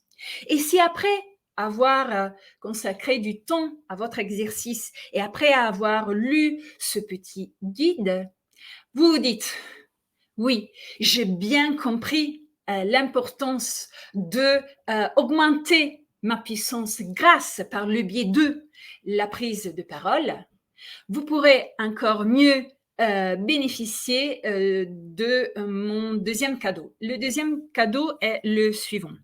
Je vais vous donner la possibilité, c'est même pas moi qui va vous donner la possibilité, je vais vraiment vous offrir, et je serai ravie de le faire, du temps. Du temps pour pouvoir vous accompagner sur un cas précis. Ça peut être le cas de l'exercice.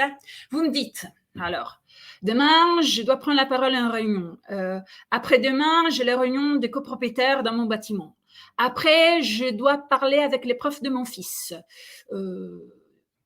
Demain soir, samedi soir, j'aurai envie de sortir avec quelqu'un, j'aimerais bien le séduire. Je ne sais pas. Vous avez peut-être un discours à préparer ou des idées qui sont là, mais qui n'arrivent pas à trouver une véritable organisation, une bonne structure. Une négociation, pourquoi pas, même avec des clients, des collaborateurs, des partenaires, des associés, que sais-je, à mettre en place. Ou je répète même, on va vers quelque chose d'un petit peu plus léger, mais pas moins engageant, la séduction d'une personne. J'aimerais vraiment vous vous concentriez sur ce cas-là et lors de cet échange, je vais au moins, je dis au moins parce que c'est la base, vous donner 1 heure de mon temps, je vous propose vraiment d'être votre allié, c'est le rôle, la fonction que j'aime le plus. Je ne suis pas vraiment guide, guide est toujours quelqu'un qui est devant vous. Donc, c'est la locomotive et de l'autre côté, il y a les remorques. Moi, j'aime être allié parce que j'aime bien marcher côte à côte. Donc, vous me proposez cette situation particulière et on va travailler ensemble pour vous permettre de faire face à l'épreuve qui, voilà, vous demande une prise de parole. Sachez-le, ce qui m'intéresse, c'est dans tous les cas de mettre en mouvement votre envie, voilà, de surmonter la peur, parce qu'à la base, je sais, il y a ce trac. Et surtout, ce qui m'intéresse, c'est de mettre un mot, ce qui, sans doute, va révéler tout votre empowerment, toute votre puissance et votre valeur ajoutée. Là, je demande au capitaine Lydia de reprendre la barre. Merci. J'espère être ensevelie par les commentaires. Oh, tu vas être étonnée. Tu vas être étonnée. Je pense que ta parole a été entendue. Alors, Vanna, je suis désolée, je n'ai même pas pu mettre le bandeau te concernant parce que du coup, c'est des choses pratico-pratiques, c'est vraiment rien. Hein. Mais je vais le mettre maintenant parce que du coup, progressivement en parlant, comme tu t'es rapproché de la caméra, du coup, sinon, on ne voyait plus tes yeux. Donc, voilà, je mets quand même, voilà, comme ça les personnes voient que c'était bien toi. Mais vraiment, tu as été entendu. Alors, je vais t'exprimer et te faire le retour le plus comment dire, synthétique, parce que du coup, il y a matière sur des choses que tu as demandées, des réponses par rapport à ce que tu as demandé, et aussi des questions. Ça va ? Très bien. Alors, déjà, je te lance un bouquet. Donc, Sophie dit, tu parles bien. On sent la passion dans ta prise de parole. Écrite et verbale. J'aime. Tes mots résonnent bien. Alors, ensuite, Rachel qui dit, l'art du storytelling, en fait, c'est quand on le pratique, et notamment son père le pratique, elle dit, on tombe sous le charme de l'orateur, comme sous ton charme. Wow. Amélie, voilà, qui dit, j'admire ta facilité de parole. Voilà. Virginie, qui dit gratitude d'une manière générale, parce qu'elle parlait au départ surtout du défi et qu'elle voilà, elle a été vraiment inspirée, ressourcée pleinement. Gratitude pour toutes les personnes, y compris toi, pour toute la valeur ajoutée, voilà, tout ce qu'on a pu apporter. Merci Virginie aussi pour ce message. Ensuite, donc, dans les situations très pratico-pratiques, je pense qu'il y a une personne, parce que donc elle se nomme, je la cite, donc Amélie, qui dit que je pense que l'exercice que tu as donné va être très profitable pour elle, parce qu'elle dit évidemment qu'elle a un entretien à préparer. Donc, c'est tout à fait cette situation réelle, avec un auditoire précis, hein, on est d'accord, hein, c'est bien ce que tu as dit. On est d'accord. Il faut connaître à qui on s'adresse, sinon c'est impossible. Montaigne disait que notre parole est à moitié dans les mots qu'on va prononcer et l'autre moitié est dans l'auditoire.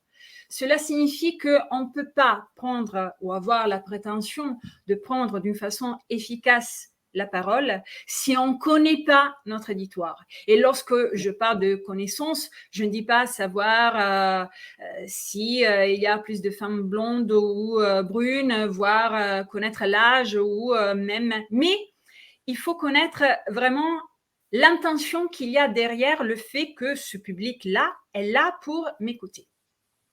Alors, justement, je me permets de te couper parce qu'elle a rajouté un complément, tu pourras lui répondre justement. Elle dit qu'elle a très peur en fait de ne pas tenir émotionnellement pendant sa prise de parole, cet entretien qui est alors après il y a un enjeu évidemment parce que c'est un entretien au licenciement pour inaptitude après un burn-out, ok. Et déjà y aller va être très compliqué, hein, d'accord. Alors forcément parler encore plus, je pense que c'est lié à l'enjeu, on est d'accord aussi. Tout à fait. L'enjeu stratégique qu'il y a derrière est quelque chose qui peut ligoter nos mots, même si on a un super dictionnaire à l'intérieur. Hein. Pourquoi ? Parce qu'on arrive, par exemple, dans un bureau, avec une seule chose en tête, qu'on arrive difficilement, il faut un long travail, à mettre de côté, c'est l'enjeu. Par exemple, je vous donne un exemple. Imaginez, je prends la parole et je décide de le faire dans un endroit où je me mets en danger. Hein, je suis au bord d'une falaise. Si je prends la parole en disant je vais vers mon public est là, mais en disant mince, et si dans ma gestuelle je perds l'équilibre, je vais tomber, sachez-le, la seule chose que le public va retenir, c'est que j'ai peur, je vais avoir la voix qui tremble, je vais me concentrer, il y a une partie de mon cerveau qui va se concentrer pas sur le positif, mais sur ce que je risque si je recule. Au lieu de se dire, je vais offrir ma prestation, ma performance pour aller vers l'autre. C'est pour cela que je dis à nouveau que l'enjeu est très important, mais il faut travailler sur son mindset, pour utiliser un terme qui ne fait pas partie de mon bagage parce que je ne viens pas du développement personnel, mais que j'ai appris. Je l'ai mis dans mon vocabulaire, justement pour se donner les moyens d'avoir un petit peu de self-control par rapport à la gestuelle, par rapport aux émotions et surtout par rapport à l'esprit. Les trois doivent être alignés. Ça apporte des éléments de réponse. Et puis, de toute façon, dans tes cadeaux, on a bien compris que tu as la possibilité, enfin, en tout cas, Amélie, elle a la possibilité de te contacter pour avoir cet entretien avec toi. Absolument. Je voulais pas transformer mon cadeau dans, je veux dire, je voulais pas le proposer sous la forme appelez-moi, comme ça je vais vous expliquer ce que je pourrais faire pour vous. J'ai dit, je vais transformer ce verbe, voilà ce que je peux faire pour vous. Évidemment, ce n'est pas un travail, 1 heure, qui fera la différence, mais ça va donner peut-être des miettes qui vont être utiles pour déjà être un petit peu plus en confiance ou avoir quelques pépites, je ne veux pas être prétentieuse, pour pouvoir affronter une certaine situation dans laquelle soit on peut avoir peur, soit on se dit, on se met la pression parce que voilà, là demain je dois motiver mon équipe, il faut la mobiliser parce que voilà, là il y aura plus d'énergie, donc il faut faire des choses qui vont bouleverser le système de l'équipe. Il faut que je fasse passer cette information. Qu'est-ce qu'il faut que je fasse? C'est quoi la posture? Où je dois regarder? C'est quoi le ton et les mots?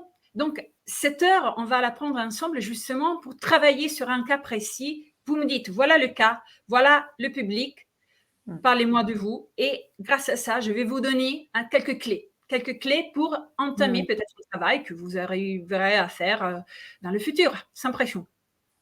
C'est très intéressant et je pense que l'exercice que tu as donné peut être à être fait en amont de cet entretien, quelque part, parce que tu parles de miettes, mais je pense que tu peux nommer vraiment le mot pépite, parce que tu vois, Amélie dit merci, parce que Vanna, en fait, tes conseils, là, déjà, ils sont super. Je vais mettre en pratique, faire l'exercice et donc déjà, ça va me donner des éléments, parce que mine de rien, il n'y a rien à faire, on le sait, c'est dans la mise en action qu'on peut aussi progressivement construire quelque chose, parce que c'est bien d'entendre des conseils, mais il faut le mettre en action. Donc, je pense, Amélie, bravo de ton intention, c'est tout à fait ça. Donc, alors, je continue parce que c'est toi. Alors, il y a matière, donc désolée, celles qui veulent nous quitter, il n'y a pas de souci, il y aura le replay. Vous avez encore 7 jours, donc il n'y a pas de souci. Mais là, restez avec nous. On va prendre le temps pour répondre à toutes les questions. En tout cas, Vanna va prendre le temps. Rachel qui dit que la parole, c'est vraiment un art d'expression corporelle. Tu sais, parce que elle évoquait ça à des moments où je ne sais plus exactement à quel moment, c'était en feedback, si tu veux, de ce que tu disais. Et Sophie qui disait aussi, à un moment donné, tu en parlais, qu'elle aime se dire avant de dire, parce que tu en as parlé de ça. Oui. Voilà. Tout à fait. C'est nécessaire d'ailleurs pour vous donner une anecdote. Quand je rentrais de l'école et j'ai fait ça pendant tout le cursus des études, donc je veux dire même à 20 ans, je rentrais et petite fille, je proposais aux chaises du salon des leçons. Donc, je parlais toute seule pour traduire ça. Je parlais toute seule, je jouais tous les rôles. J'étais l'élève, j'étais la maîtresse, j'étais tout. Et j'ai continué à faire ça. Déjà, je trouve que l'oral doit rester l'oral. par exemple, pour vous dire, je n'ai jamais pu étudier à la bibliothèque. Je ne peux pas lire et ne pas répéter. Ça ne se fixe pas, ça ne se fige pas. Et en plus, je ne sais pas, face à une question sur le test que je suis en train de travailler, comment moi je vais proposer la chose. Donc, il y a déjà un travail que je faisais aussi face au miroir. Aujourd'hui, on a nos amis les téléphones pour dire non, ça ne va pas là, mais tu vois. Et puis, parce que dans notre société, on a peur du silence, alors que le silence est la meilleure note de notre musique. Ça sert justement à souligner la parole ou les mots que je viens de proposer. Rappelle-moi, Lydia, c'était quoi les remarques en particulier? C'était sur la gestuelle, l'implication du corps? Oui, alors Rachel disait que la parole, c'est un art d'expression corporelle. Oui. Voilà. Et je le souligne parce que avant de prendre la parole, vous verrez surtout les conférenciers, on fait pas mal d'exercices, bien évidemment liés à la voix, liés au souffle, mais aussi liés à la posture. Alors, je dis pas qu'on va courir le marathon avant, mais quelque chose de physique. Chaque personne choisit selon une certaine sensibilité personnelle. Mais moi aussi, par exemple, j'ai des exercices de routine qui me donnent la possibilité déjà de m'éloigner de l'énergie qui pourrait être mon ami parfois, mais parfois, on va dire, une présence perturbatrice pour justement mettre en place le corps. Pourquoi? Parce que le corps va souligner quelque chose qui est très important lorsqu'on a envie de gagner un charisme, donc de mieux positionner son leadership. Faites attention, lorsque quelqu'un parle, par exemple, parce qu'il a appris son discours par cœur. Sinon, comme moi je l'ai fait, j'écrivais des discours qui étaient destinés à être prononcés par des tierces personnes, peut-être des personnes qui ne prenaient même pas trop le temps de lire pour pouvoir, d'une certaine façon, comme au théâtre, réussir à l'interpréter. Pour l'interprétation, pour faire passer le message, pour donner de la force à nos mots, il faut travailler sur tout, parce que même lorsque, vous voyez là, je vous dis même, je change le ton et j'ai besoin d'appeler à moi beaucoup plus de souffle que si je disais, même si on prend la parole. Vous voyez la différence? Donc, c'est ce que je vous disais tout à l'heure. Si vous voyez quelqu'un qui vient de prendre la parole et qui ne transpire pas, c'est que c'est pas bon du tout. C'est pas bon du tout. Alors, merci beaucoup, Vanna. Alors, Amélie dit quand même que ce n'est pas des pépites que tu offres, c'est des lingots. Hein. Bon, tu peux commencer à préparer la valise pour mettre. Je suis contente, merci. Voilà. Alors, dans les questions, on y va, parce que du coup, ça se rallonge là. Il y en a d'autres qui mettent, donc Yes. on n'est pas prêt d'aller manger encore. Mais Lydia, c'est toi génial. qui vois, parce qu'on est là aussi d'ici 2 jours, donc voilà, et puis je peux répondre. Je te donne, et si tu veux, à la limite, après, tu réponds je te donne toutes les questions, il y en a 3 essentielles, enfin 4, il y en a, parce qu'il y en a une qui vient de se rajouter, mais du coup, tu peux répondre après, comme ça, tu peux moduler. Yes. Bon, voilà, donc Sophie, après, si tu as besoin que je te le redise, tu me diras. Sophie, donc, elle pose la question de qu'est-ce qui fait qu'on est entendu mais pas écouté? Est-ce que c'est le choix des mots? Est-ce que c'est le ton? D'accord. Amélie qui dit finalement cette facilité de prise de parole, est-ce qu'elle est pas liée ou non à la confiance en soi? Rachel qui dit j'adore, alors c'est pas tout à fait une question, mais quand même j'ai entendu derrière une question. J'adore échanger verbalement, mais avec les gens, mais alors pas via les écrans. Cool. Tu peux répondre à la première? La première. Donc, qu'est-ce qui fait qu'on est entendu mais pas écouté? Est-ce que c'est le choix des mots ou le ton? Alors, tu as un petit peu parlé de la posture, tu as parlé de certaines choses qui peuvent répondre, mais si tu veux rajouter des choses. Alors, on va dans la subtilité des verbes là. Et je vous demande vraiment de me dire si la façon d'interpréter, parce que vous savez, même quand on ouvre un dictionnaire, il n'y a pas qu'une signification. La première. Il y en a plusieurs. Si je prends le mot sens, ben, ça peut être le sens dans quel sens? Sens la direction, par exemple. Le sens parmi les 5, par exemple, voire le 6e, ou le sens, la signification. Donc, c'est très important de trouver un plan de communion sur ce qu'on entend par. Entendre, se faire entendre et être écouté. À votre avis, c'est quoi la différence? On parle toujours de nos oreilles, on est d'accord? Donc là, c'est une voix, l'émetteur, qui prononce des mots.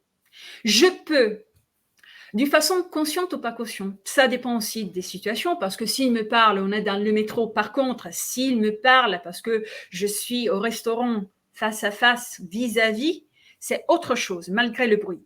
Mais c'est vraiment la posture de l'autre. Et c'est ce que je disais tout à l'heure, d'où l'importance de savoir, c'est ce qu'on fait lors des conférences, où je vais parler, à quelle occasion je vais parler, à qui et dans quelles conditions. Parce que, je ne sais pas vous, mais moi, ça m'arrive, hein, même d'appeler ma meilleure copine qui me dit « Oui, Vanna, je suis contente de t'entendre, mais tu sais, je n'ai que 5 minutes à te donner. À votre avis, peu importe mon message, là, je serai entendue ou écoutée? Je serai tout simplement écoutée. C'est-à-dire, ce ne sont que ces deux oreilles, hein, elle ne peut pas s'empêcher d'entendre. Mais dans le fait d'entendre, il y a vraiment la prise en main, donc l'appareil auditif fait rentrer le message. Il y a, imaginez, l'élaboration du cerveau. Et être entendu, quand on dit à quelqu'un, oui, oui, ben, je t'ai entendu, ce n'est pas je sens, hein, c'est-à-dire écoute. Donc, ce ne sont pas tout simplement les oreilles qui ont capté le message, c'est le message qui a été capté par mes oreilles et qui a été entendu. Pourquoi? Parce qu'il a été élaboré par mon cerveau. Donc, la trace que le message laisse lorsqu'on est véritablement entendu, c'est quelque chose qui est plus solide, qui a un socle, une base plus solide. Parce qu'il y a eu ça va pas prendre beaucoup de temps, ça dépend du message, mais il y a eu une élaboration de la part, hein, de l'écouteur. Donc c'est quelque chose qu'on ne peut pas véritablement gérer parce que ça dépend de l'auditoire. S'il y a des enfants qui font du bruit autour, même si ma meilleure copine a un super message à me laisser entendre, et même si j'ai envie de lui donner mon temps, ma disponibilité, il y a quelque chose qui dérange. Donc, ce message n'a pas la possibilité d'être élaboré par mon cerveau comme il faudrait. C'est pour cela que même les conditions, hein, peu importe le message, à chaque fois qu'on se dit prendre la parole, on pense au contenu du message. Il y a tout le reste. Il y a vraiment tout le reste à mettre en place. Donc, la véritable différence, ce qui fait la différence, est la disposition, la prédisposition de l'écouteur. Donc, pour faire en sorte d'obtenir ce qu'on souhaite, c'est vraiment de chercher les conditions pour l'obtenir. Donc, d'où l'importance de savoir à qui on parle, quand on le fait, si cette personne est disponible à me prêter cette oreille pour permettre ensuite à son cerveau d'élaborer le message. Alors, je te coupe un tout petit peu parce que du coup, tu vois, il y a des réactions et je pense que les mots, comme tu as dit, ont des significations peut-être différentes selon les personnes aussi parce que là, Sophie dit, pour moi, entendre, c'est passif et écouter, c'est actif et engage à une action. Rachel qui dit l'entente possible s'il y a eu une écoute active par l'autre, ça sous-entendu la disponibilité de l'autre. Alors que toi, tu dis l'inverse, si j'ai bien compris. Mais finalement, c'est une question de qu'est-ce qu'on met derrière, parce que je pense qu'on parle même le même langage, même si on n'utilise peut-être pas tout à fait le même, voilà, tu vois? Oui, mais par exemple, pourquoi on se dit, toi, moi, on s'entend? Ce n'est pas parce qu'on s'écoute. C'est parce que justement, il y a quelque chose qui se passe au niveau Ouais, de la signification qu'on donne au message. c'est ça. Donc, je t'entends, mais on s'entend. Donc, il y a cette double signification, c'est-à-dire un ton, c'est le son, j'entends, mais on s'entend. Vous voyez, et c'est pour cela que, à un moment donné, je deviens terrible, hein. Certains vont nous dire on coupe les cheveux en 4, mais mine de rien, c'est justement là-dessus que c'est essentiel et on le voit bien quand il y a des distorsions, quand il y a des interprétations, parce que Oui, justement, c'est là où les conflits naissent, ou en tout cas, on ne se sent pas entendu, parce qu'on n'a pas tous les rouages ou la compréhension de tout le exactement. fonctionnement, finalement. Tout à fait. Tout à fait. Tu as la deuxième question que tu avais Oui, voilà, du oui. coup, j'espère que je ne t'ai pas coupé là-dessus. Non, pas du tout. De toute façon, je pourrais faire des Oui, dizaines hein, de bon, alors on continue. Donc, voilà, parce que du coup, ça se rallonge. Il y a d'autres choses qui se rajoutent là. Tu vois, tu as voulu, c'est à toi tu de l'as. voir Hein. hein, si on a le temps. Si, voilà, c'est à toi de voir. Oui, non, non, mais je blague, hein, parce que moi, j'aime beaucoup la connexion aussi, vous le savez. Donc, je ne serai pas là d'ailleurs.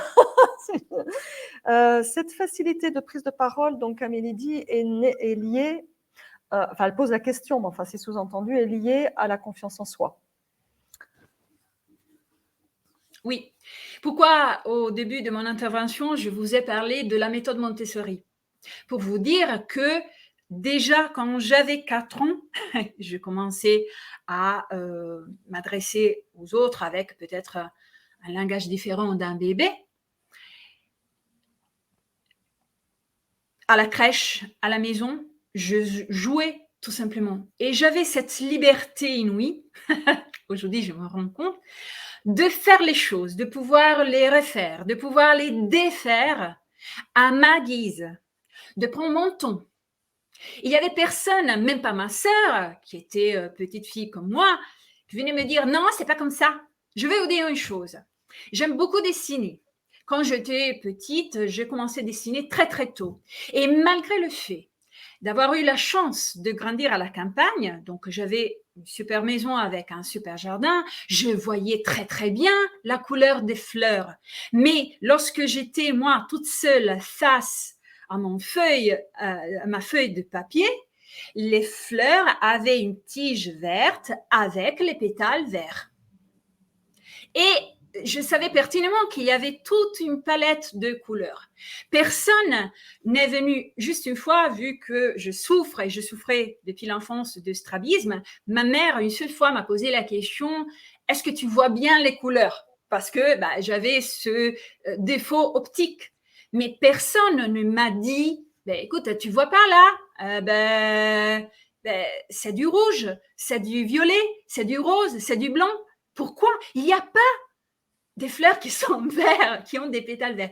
Et pourquoi? Parce que je me racontais des histoires et j'avais la liberté de me raconter les histoires. Je me disais que dans l'arc-en-ciel, il y avait 7 couleurs, il y avait le vert, et lui, il passait au-dessus des fleurs pour laisser couler ça. Et puisque le vert, apparemment, il coulait pas suffisamment, c'est moi qui mettais du vert dans mes dessins. Voilà. Et l'importance, par exemple, de développer l'imagination est plus importante de dire à quelqu'un, mais ça n'existe pas, donc de le corriger. D'où le fait, sans doute, et je parle à nouveau de moi, d'avoir pu développer une certaine confiance en moi. Et la confiance est la base. Pourquoi? Parce que si on dit confiance, on peut après arriver à d'autres niveaux, on peut parler d'estime, on peut dire confiance aussi dans l'image, parce qu'on a vu tout à l'heure, on dit quand on prend la parole, on est avant tout vu. Après, il y a le message. J'ouvre ma bouche, je délivre mon message, et après, on sera entendu. Et croyez-moi, votre façon de vous habiller, votre façon de vous maquiller, vos accessoires ou la présence ou l'absence, tout ça fait que ça va nourrir votre confiance et ça va faire passer des messages. Si on ne travaille pas la confiance en soi, on peut arriver à prendre la parole. Je peux vous dire ça parce que ça m'est arrivé dans ma carrière de faire face à des personnes qui n'avaient pas de soucis au niveau vocabulaire, qui avaient une belle culture, donc qui maîtrisaient encore, je dirais, très bien la langue française. Donc, par rapport à tout cela, je n'avais rien à expliquer. Mais je me disais, mais tu vois, tes mains, elles sont moites. Ta voix, à un moment donné, elle est en train de me dire pourquoi je suis là, j'ai envie de tourner les talons et de m'enfuir. C'est ça. Et c'est pour cela qu'il faut travailler la confiance en soi. Mais on l'a entendu au cours de ce défi combien de fois le mot confiance en soi. Et par moment, moi, je ne viens pas du développement personnel. Je me dis, je vous propose cette question. Oui, d'accord, ok. Alors, hier, j'ai commencé à creuser, mais aujourd'hui, je dois prendre la parole. Je ne sais pas si je vais y arriver. Alors, est-ce que j'ai bien travaillé? C'est quoi cette confiance? La manifestation de la confiance, déjà, vous l'avez vis-à-vis de vous-même. Hein? La première fois où j'ai décidé de sortir dans la rue sans être maquillée, c'était une question de confiance en soi. Pourquoi? Parce que j'ai dit, ah, franchement, je suis belle. Et peu importe à ce moment-là, la confiance en moi fait que même si je ne suis pas belle aux yeux des passants des rues de Paris, on s'en fiche, ça ne va pas, c'est comme la pluie. Je peux le comprendre, mais ça ne va pas attaquer quelque chose parce que ma confiance, je ne dirais pas que je l'ai, parce que c'est quelque chose qui est toujours en construction et ça dépend aussi des expériences de la vie, du vécu. Mais j'ai eu la chance depuis l'enfance d'avoir affaire à des parents qui ne l'avaient pas et qui se sont unis, mis à deux, pour me laisser cette plage, même pour pouvoir la développer. Et la confiance en moi, comment j'arrive à la trouver quand je suis en difficulté? Quand je suis dans une journée non, par exemple. Je vais vous dire une chose. On a entendu tout au long de la semaine que la confiance en soi, il faut la surmonter les peurs pour voilà, booster sa confiance. Il faut traverser les peurs. Moi, pour avoir confiance en moi, je pense à une seule chose qui est déterminante. Plutôt de me concentrer sur est-ce que je serai à l'auteur? Est-ce que je ne serai pas ridicule? Oh, mince, et si je vais avoir un trou de mémoire, je m'en fiche. Pourquoi? Parce que je ne m'accroche pas à ce qui pourrait miner mon mental. Je m'accroche à ce qui me motive. Je me dis, pourquoi tu veux faire ça? Pourquoi tu dois faire ça? Et quand, je vous parle de mon expérience à moi, quand vous savez qu'il y a quelqu'un dans votre équipe, pardonnez-moi, je suis un petit peu émue, qui est au bout, qui risque le burn-out pour rester gentil, voire d'ouvrir la fenêtre de CGT, vous dites, j'ai la responsabilité de faire quelque chose. Il faut que je fasse quelque chose. Et je m'accroche à l'intention qu'il y a derrière. Parfois, c'est juste de la rage, mais c'est une rage qui aide, qui propulse. Je ne suis pas maman, donc je ne peux pas dire, mais j'ai entendu, même en tant que fille, ma mère, mon père, dire pour mes filles, je ferai tout. J'ai perdu quelqu'un de très important dans ma vie et à ce moment-là, même en tant que croyante, je disais, Dieu, prends-moi. Et c'était vraiment quelque chose qui est terrible. Aujourd'hui, je dis, mais mince, j'ai encore quelques années à vivre. Mais c'était tellement fort, vous voyez? Et la confiance en soi, je vous parle, c'est mon expérience à moi, mais c'est aussi ce que j'invite les autres à faire, c'est de dire ce que L'Oréal dit, je le vaux bien. Et ce que je disais tout à l'heure, se défaire de cette envie, cette nécessité. La confiance, ce n'est pas quelque chose qu'on construit pendant l'état adulte avec des briques. Ça vient de l'enfance. Si on ne l'a pas, il faut pouvoir rendre solide ce qu'on a déjà. Vous voyez, se concentrer pas sur ce qui me manque, mais sur ce que j'ai. Donc, je travaille sur quelques briques. Le puzzle n'est pas complet, because mon histoire, d'accord, de vie, mon vécu, mais je vais travailler sur quelque chose. Et ce sont quoi ces briques que je vais mettre de côté? Ben, c'est tout ce qui m'amène à dire, il faut que je fasse ça. Pas parce que c'est une injonction, mais il faut que je le fasse parce que j'ai la joie de le faire. Alors, par exemple, dans la joie, on peut se dire, il y a l'anniversaire de ma maman, j'ai envie de prendre le temps pour choisir bien le cadeau, d'écrire un billet avec certains mots, vous voyez? Donc, je ne dis pas, et si elle ne va pas aimer le cadeau, ben mince, demain, je vais le trouver sur eBay et elle ne va pas aimer. Non, je ne m'accroche pas à tout ça. La confiance en soi, c'est vraiment se donner la possibilité de, et je vais le dire d'une façon explicite, se mettre en péril. Si vous n'aimez pas l'idée de vous mettre en péril, c'est que vous ne demandez pas à vous-même de vous dépasser. Et quand on se dit reste toi-même, moi, je m'insurge contre cette expression parce que je me dis mais non, améliore-toi. Si vous dites à un con, reste toi-même, bah, qu'est-ce qu'on va faire dans cette société, non? Non, non, non, non. Dépasse-toi. Dépasse tes limites. Et tes limites, comme on l'a vu pendant toute la semaine, Lydia, il y a des step by step, de petites étapes. C'est ça. Parce que si je vois que l'échelle est à 3 mètres d'auteur, franchement, hein, et c'est comme ça. Moi, par exemple, pour construire la confiance en moi, je me suis mise en danger. Parce que je me disais, tu sais, Vanna, mais qu'est-ce que tu vas penser de toi si tu arrives à faire ça? Eh bien, on vous dit, saute à l'élastique, saut en parachute. Ben, vous savez que vous allez vous mettre en danger. Mais une fois que vous aurez touché à nouveau le sol, on s'est dit, ben, ouais, je vais le refaire tout de suite. Ouais, tu donnes vraiment des pépites et des lingots, et je pense que tu résumes vraiment bien aussi tout ce qu'on a dit cette semaine, que effectivement le mot défi, c'est ça, hein, c'est pas la compétition envers les uns envers les autres, on s'en fiche. C'est vraiment une espèce de petite compétition envers soi-même, mais j'aime pas ce mot-là, moi, hein, j'ai jamais aimé ce mot-là. Mais c'est effectivement cette mise en danger, cette mise en péril. Mais pourquoi? Parce que votre vie, elle le vaut bien, parce que vous avez une valeur, vous êtes précieux. Et que la vie, d'ailleurs, de manière générale, elle est merveilleuse, et qu'en fait, parfois, on s'imagine le pire, alors que peut-être le meilleur reste à devenir, et déjà là, en fait, hein, c'est exactement ce qu'on dit depuis le début de la semaine. Merci avec tous tes exemples qui montrent que ça se construit, oui. Alors, il y a aussi d'autres questions, mais j'arrive pas à décrypter totalement, notamment Virginie, si tu veux bien, c'était toujours là, renommer ta question, parce que j'ai pas bien saisi, parce qu'elle dit qu'elle est en train de perdre ses moyens, en fait, complètement par rapport à une situation professionnelle. Et tu n'hésites pas, parce que de toute façon, voilà, on aura la question après.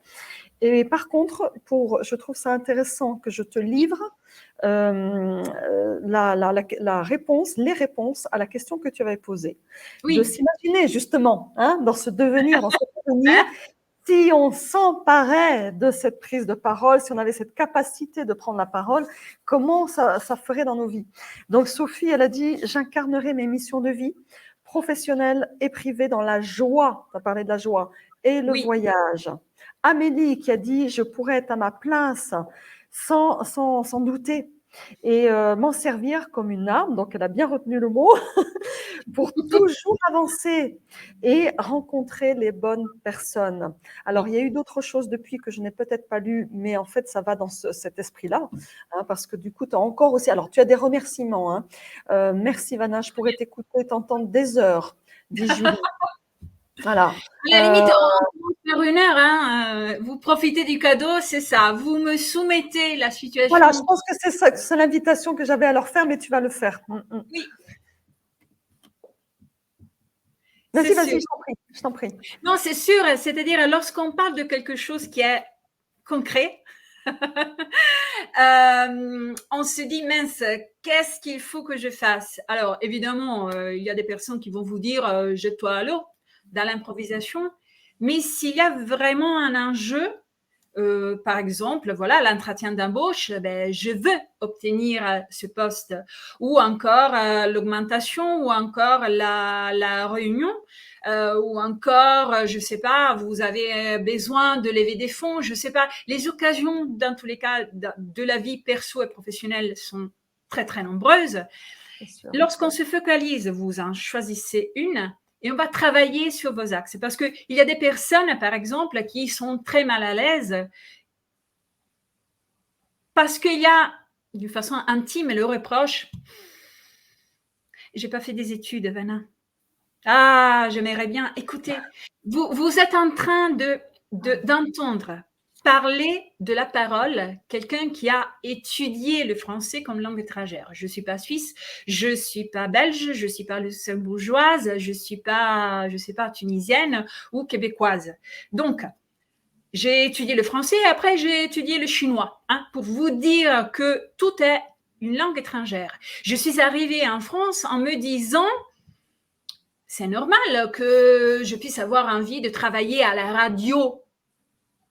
Et après, on m'a dit, mais t'es pas française de langue maternelle, mais mes messages à faire passer, vous les mettez où? C'est génial, c'est super. Vous voyez là, la confiance, selon le point de vue, ça frôle la prétention. Il faut se dire ça. Mais pour qui elle se prend?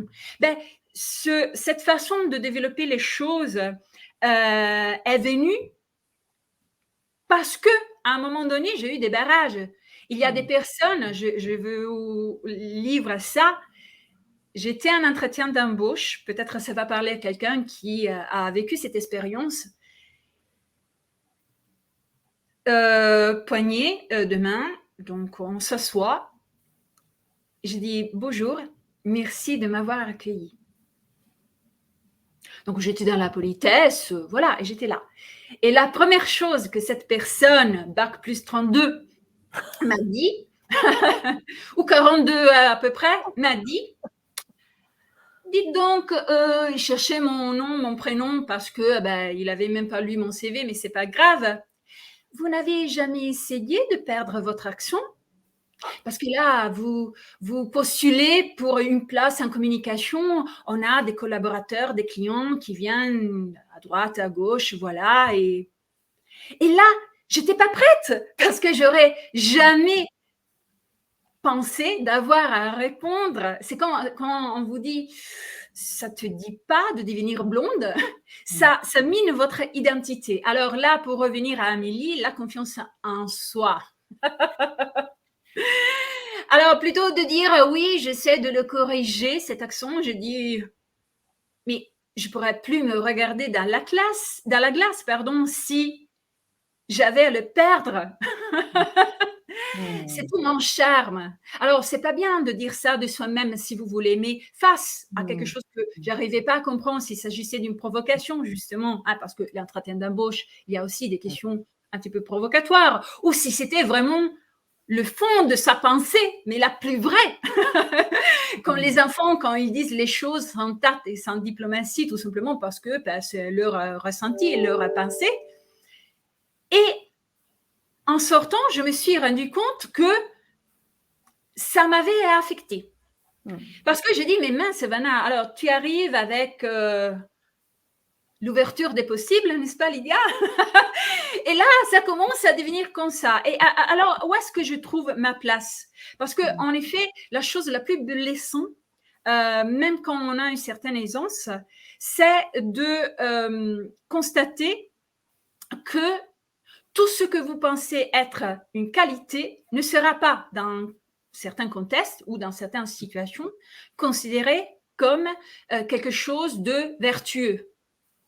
Hein? Comme dire la vérité. On dit aux enfants, c'est bien de dire la vérité, sauf que on le sait, hein, quand on a l'âge, voilà, des adultes, se retient. Pourquoi? Parce qu'ils pensent qu'il ne faut pas dire la vérité. Et lorsqu'on se passionne vraiment par rapport à la prise de parole, on aime les mots et les langues, on se dit, c'est quelque chose que j'ai appris lors de mes études, j'ai fait Sciences Po, et mon prof me disait, Vanna, tu es ambassadrice demain, tu dois aller taper à la porte de ton voisin et lui dire que tu amènes une déclaration de guerre. Comment tu vas lui proposer cette information? Donc, c'est pour cela que je vous dis que prendre la liberté de dire, mais faire attention, et c'est là tout le travail de l'art oratoire, faire attention à la façon, au ton, à la gestuelle, au corps, pour propulser le vrai message et pour le proposer. Hein. C'est pas l'imposer. Même vis-à-vis des enfants, dans la méthode Montessori, on ne dit pas aux enfants, je sais pas, David, n'écris pas s'il te plaît, en criant. Parce qu'on dit, David, ne crie pas s'il te plaît. Dans la méthode Montessori, par exemple, mes parents baissaient le ton. Voilà, ils disaient, ok. Maintenant, Vanna, c'est fini? On parle. Vous voyez, ce sont des choses qui arrivent, mais grâce à un véritable entraînement. Pour moi, ça a été un entraînement. Je vous dis ça parce que je voulais m'entraîner, c'est-à-dire ça a été mon axe de développement. Mais même quelqu'un qui n'a pas besoin au quotidien d'utiliser la parole, sachez que dans la vie personnelle et professionnelle, de toute façon, comment vous dire, j'ai constaté la joie que je peux avoir lorsque, sans arriver à la manipulation, hein, c'est pour cela que l'éloquence et la rhétorique ont mauvaise presse aujourd'hui, parce qu'on se dit, tu es en train de me manipuler, tu veux quoi? Tu me veux vendre quelque chose, toi? Non, la barrière. Donc, on n'est plus dans le dialogue. Non, sans arriver à la manipulation. D'ailleurs, si on travaille sur la parole, on va aussi capter ce que les autres, l'intention de l'autre. Donc, quand on reste à l'écoute, on capte si l'autre. Je sais, j'ai pratiqué ça avant toi, moi, ma chère. Donc, c'est très important de se dire, je suis légitime à dire quelque chose. Je vais vraiment dans la recherche du mot juste, subtil, raffiné, voire sophistiqué pour l'exprimer, et je vais le proposer avec tout ce qui fait la prise de parole. Donc, je reviens au corps, aux émotions, la voix, le ton, etc., pour que l'autre puisse considérer que ma parole est digne d'être écoutée. Tout un programme. Ça, oui. C'est tout un programme. Oui, oh là là. On t'écouterait des heures. Et d'ailleurs, Amélie aussi, elle dit que ton accent est si beau. Garde-le précieusement. Parce qu'on te reconnaît même sans te voir. Effectivement, je confirme, Amélie. Et c'est garder son unicité, hein, c'est exactement ce que tu disais. C'est son identification, enfin son identité personnelle est profonde. Et je pense qu'il y a vraiment il y a cet enjeu-là, je pense, dans la prise de parole. Voilà, je pense que donc je pourrais aussi, comme toi, raconter des tas de choses là-dessus, parce que moi, il y a encore quelques temps, je n'aurais pas pu être à cette place. Il y a une histoire de quand même de construction globale en fait et d'assurance de oui, j'accepte d'être la personne que je suis, même imparfaitement, et j'accepte de pouvoir dire ma parole, d'exprimer qui je suis avec ses imperfections, avec mon message, mais j'arrête de me censurer parce que moi, c'est ça qui me tient, parce que tu as dit les rêves,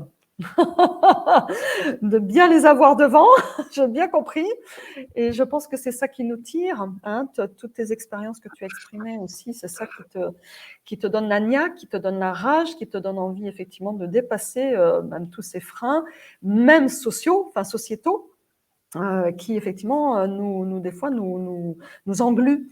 Donc c'est ça qu'on s'est donné un peu dans ce défi, c'est un gros coup de boost, mais en même temps un gros coup d'espérance, parce que oui, c'est possible. Moi je le dis de mon côté, mais je pense que vous n'avez pas entendu que de mon côté, vous l'avez entendu de 11 autres femmes, et je suis sûre parmi les participantes, il y en a aussi plein qui sont sur des chemins, voilà, j'en connais certaines là qui étaient là aujourd'hui, et donc du coup voilà, c'est un merci réciproque, tu vois, il y a un merci encore, merci pour ce super moment de partage. Il y en a qui écouteront en replay, qui ont dit, parce que du coup comme voilà, ça fait un petit peu long, mais c'est pas le problème de la longueur, c'est le problème qu'elles ont d'autres choses à faire, et c'est pas là le problème de la qualité surtout, tu entends bien, hein, d'accord. Donc est-ce que tu es d'accord qu'on conclue là-dessus? Tout à fait. Tu veux terminer, dire un mot, parce qu'après, tu pourras regarder tout aussi, hein, Vanna. Exactement. Je vais le faire. Je vous demanderai encore une fois de dépasser certaines limites pour décrocher le téléphone, m'appeler ou me laisser un message pour pouvoir profiter vraiment de ce travail qu'on va faire ensemble. Je vous ai dit, j'ai envie d'être votre allié, donc face à quelque chose de concret, je vais être là pour vous accompagner. Je remercie voilà, c'est comme le vin, hein, il y a un moment de décantation. Non, parce que franchement, j'aurais été très, très triste de parler de la parole. Certes, j'ai pris le temps de faire mon speech, si vous voulez, mais c'est toujours, moi je me dis, enfin, vous savez ce que je pense? C'est comme lorsqu'on est invité à un pyjama party. Je me dis, on est entre nous. Donc, on s'en fiche si t'es grosse, si t'es mince, si t'es belge, si t'es italienne. On s'en fiche, on est entre nous. Et c'est pour cela que je vous dis à nouveau, de mon point de vue, il y a la liberté d'utiliser de m'octroyer vraiment la possibilité de parler, alors que de l'autre côté, je vois qu'il y a vraiment la parole inhibée. vous avez surmonté ça. Je vous en Ouais. remercie. Je vais répondre les messages pour pouvoir répondre. Dans tous les cas, on aura aussi l'occasion peut-être le 2. Et là, je vais me... Oui. Merci. Oui, bravo de ne pas vous être auto-censuré et bridé. Amélie, c'est ce qu'elle disait par moment, on est un peu trop là-dedans. Donc, je pense que tu as débridé les choses là. Donc, bravo à toi, Vanna, vraiment. Donc, maintenant, c'est à moi de terminer. Alors, moi, je vais vous avouer un truc, j'aime pas les au revoir, encore moins les adieux. Voilà, donc je ne ferai pas d'explication là-dessus, c'est comme ça. Et comme je savais que j'allais terminer avec Vanna, Vanna m'a lancé la perche. Comment tu vas te débrouiller pour terminer, pour dire au revoir? Je lui dis là, je suis bien embêtée. Alors, vous savez quoi? Comme en fait, c'est pas un vrai au revoir en quelque sorte, puisqu'il y a une possibilité de se dire cet au revoir dimanche, c'est ma roue de secours, tu vois? Non, non, non, j'ai préparé quelque chose quand même et je ferai silence après. Et c'est vrai. C'est-à-dire que je vous laisserai là-dessus. Et Vanna, qui m'a briefé, parce que je lui ai demandé son conseil, m'a dit OK, c'est bien. Et j'ai bien pris note des silences. Je vous conseille de vraiment de continuer de la prise de parole, la prise, de prendre votre place, mais aussi de faire des silences pour dire aussi qui vous êtes, tout simplement. Alors, voici le petit texte que je vais vous lire pour mon au revoir et je vous laisserai aller sur votre chemin. Soyez ces belles femmes rayonnantes et puissantes euh, en étant vous-même, mais en devenir, comme a dit Vanna, en risquant aussi, en osant. Voilà mon texte que je vous livre. C'est Le train de la vie, vous connaissez peut-être, de Jean d'Ormesson. C'est un texte qui m'émeut à chaque fois que je le lis parce que je me sens encore plus en connexion avec les personnes, bien sûr, qui écoutent et qui vont peut-être ensuite écouter en replay, enfin avec vous toutes, même si on n'a pas toujours correspondu, je ne connais pas tout le monde, et loin s'en faut, mais ce n'est pas un manque de mauvaises intentions, bien au contraire, donc c'est pour vous rejoindre aussi, pour terminer ce défi ensemble. Le train de la vie. À la naissance, on monte dans le train et on rencontre nos parents. Et on croit qu'ils voyageront toujours avec nous. Pourtant, à une station, nos parents descendront du train et nous laissant seuls continuer le voyage. Au fur et à mesure que le temps passe, d'autres personnes montent dans le train. Ils seront importants, notre fratrie, nos amis, nos enfants, même l'amour de notre vie. Beaucoup démissionneront, même l'amour de notre vie, et laisseront un vide, plus ou moins grand. D'autres seront si discrets qu'on ne réalisera pas qu'ils ont quitté leur siège. Ce voyage en train sera plein de joie, plein de peine, d'attente, de bonjour, d'au revoir et d'adieu. Le succès est d'avoir de bonnes relations avec tous les passagers, pourvu qu'on donne le meilleur de nous-mêmes. On ne sait pas à quelle station nous descendrons. Donc, vivons heureux, aimons et pardonnons. Il est important de le faire, car lorsque nous descendrons du train, nous devrions ne laisser que des beaux souvenirs à ceux qui continuent le voyage. Soyons heureux avec ce que nous avons et remercions le ciel de ce voyage fantastique. Aussi, merci d'être l'un des passagers de mon train. Et si je dois descendre à la prochaine station, je suis content d'avoir fait un bout de chemin avec vous. Je suis contente pour ma part. Je veux dire à chaque personne qui lira ce texte ou qui l'écoutera que je vous remercie d'être dans ma vie et de voyager dans mon train. Alors on se dit au revoir.